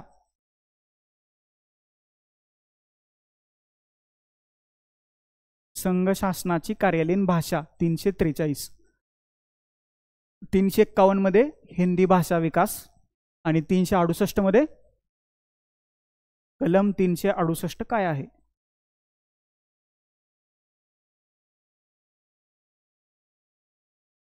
नक्की. बरोबर. कलम 368 घटनादुरुस्ती. पर्याय क्रमांक 3 या प्रश्नाचं उत्तर. पुढचा प्रश्न घटनादुरुस्ती संबंधित प्रश्न आहे बघा, वाचा. काय उत्तर? योग्य पर्याय निवडायचे.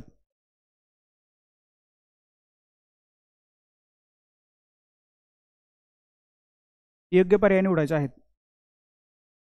म्हणजे उत्तराचा योग्य पर्याय निवडायचा आहे. उत्तर कुठलं योग्य बसतं त्याच्यामध्ये?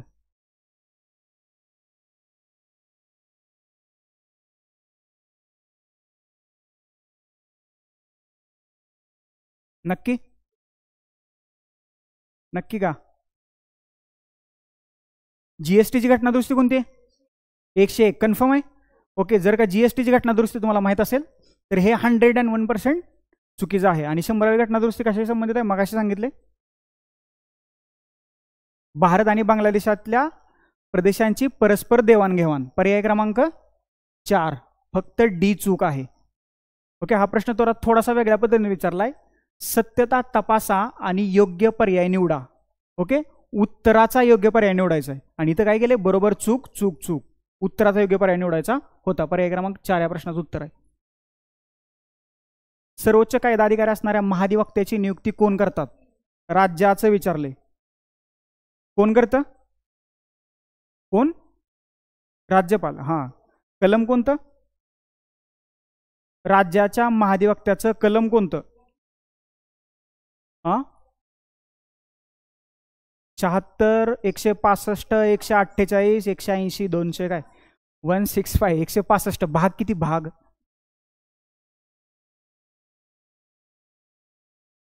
भाग 6. हे लक्षात ठेवा, हे महत्वाचं आहे. पर्याय क्रमांक 3 याचं उत्तर आहे. चुकीचं विधान ओळखा. आता ह्या प्रश्नाचं उत्तर सर्वांनाच यायला पाहिजे असं काही अपेक्षित नव्हतं, कारण ते जे शब्द आहेत ना त्याला पर्यायी मराठी शब्द एवढे काही दर्जेदार नाही आहेत, त्याच्यामुळे ते आहे असे घेण्याचा प्रयत्न केलाय.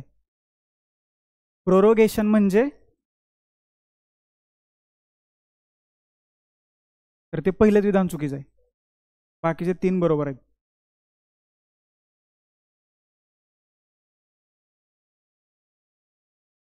ओके, पुढचा प्रश्न. भारताच्या सर्वोच्च न्यायालयातील न्यायाधीशांची संख्या ठरवण्याचा अधिकार कोणाला?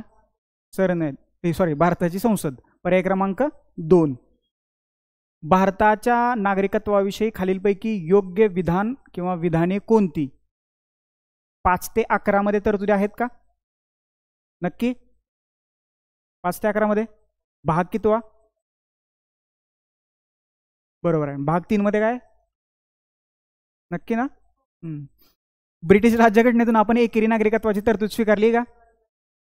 आणि राज्यघटनेच्या भाग 2 मध्ये नागरिकत्वाची तरतूद आहे का? आहे. पर्याय क्रमांक 4.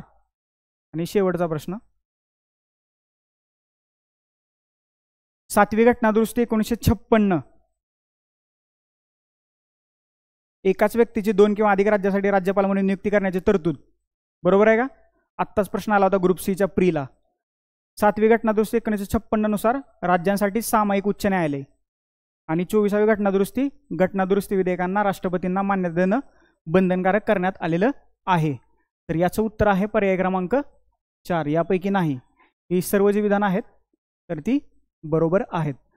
तर अशा रीतीनं हे 100 प्रश्नांचं विश्लेषण. थोडासा वेळ झाला त्याच्याबद्दल सॉरी. 2 वाजलेले आहेत, तुम्हाला भूक लागली असं क्वेश्चनचं डिझायनिंग आहे. आणि याच पद्धतीने सगळ्या इतर टेस्ट ज्या आहेत तर त्या होतील. सीसॅटवर आपण एवढं काय जास्त लक्ष देत नाही, कारण सीसॅट बऱ्याचशा जणांनी अभ्यास करायचं सोडून दिलंय MPSCच्या सीसॅटचं. तर परंतु त्याच्यावरती पण आपण 4 टेस्ट सिरीज घेतो, हे लक्षात ठेवा. ओके, बाकी इन्फॉर्मेशन याची आन्सर की तुम्हाला नीती आयोगच्या टेलिग्राम चॅनलवरती किंवा VJC स्टडीच्या टेलिग्राम चॅनलवरती आम्ही उपलब्ध करून देतोय. त्या आन्सर की म्हणजे एक्सप्लेनेशन नाहीये, ते फक्त कोणत्या प्रश्नाचं उत्तर कोणतं, जसं UPSC करते तसं. समजलं? आलं लक्षात? तर तुर्तास आता आपण इथे थांबूया. Thank you so much. धन्यवाद. तुमचे काही डाऊट, क्वेरीज, क्वेश्चन, आमच्यासाठी काही सजेशन असतील तर त्याचं स्वागत आहे.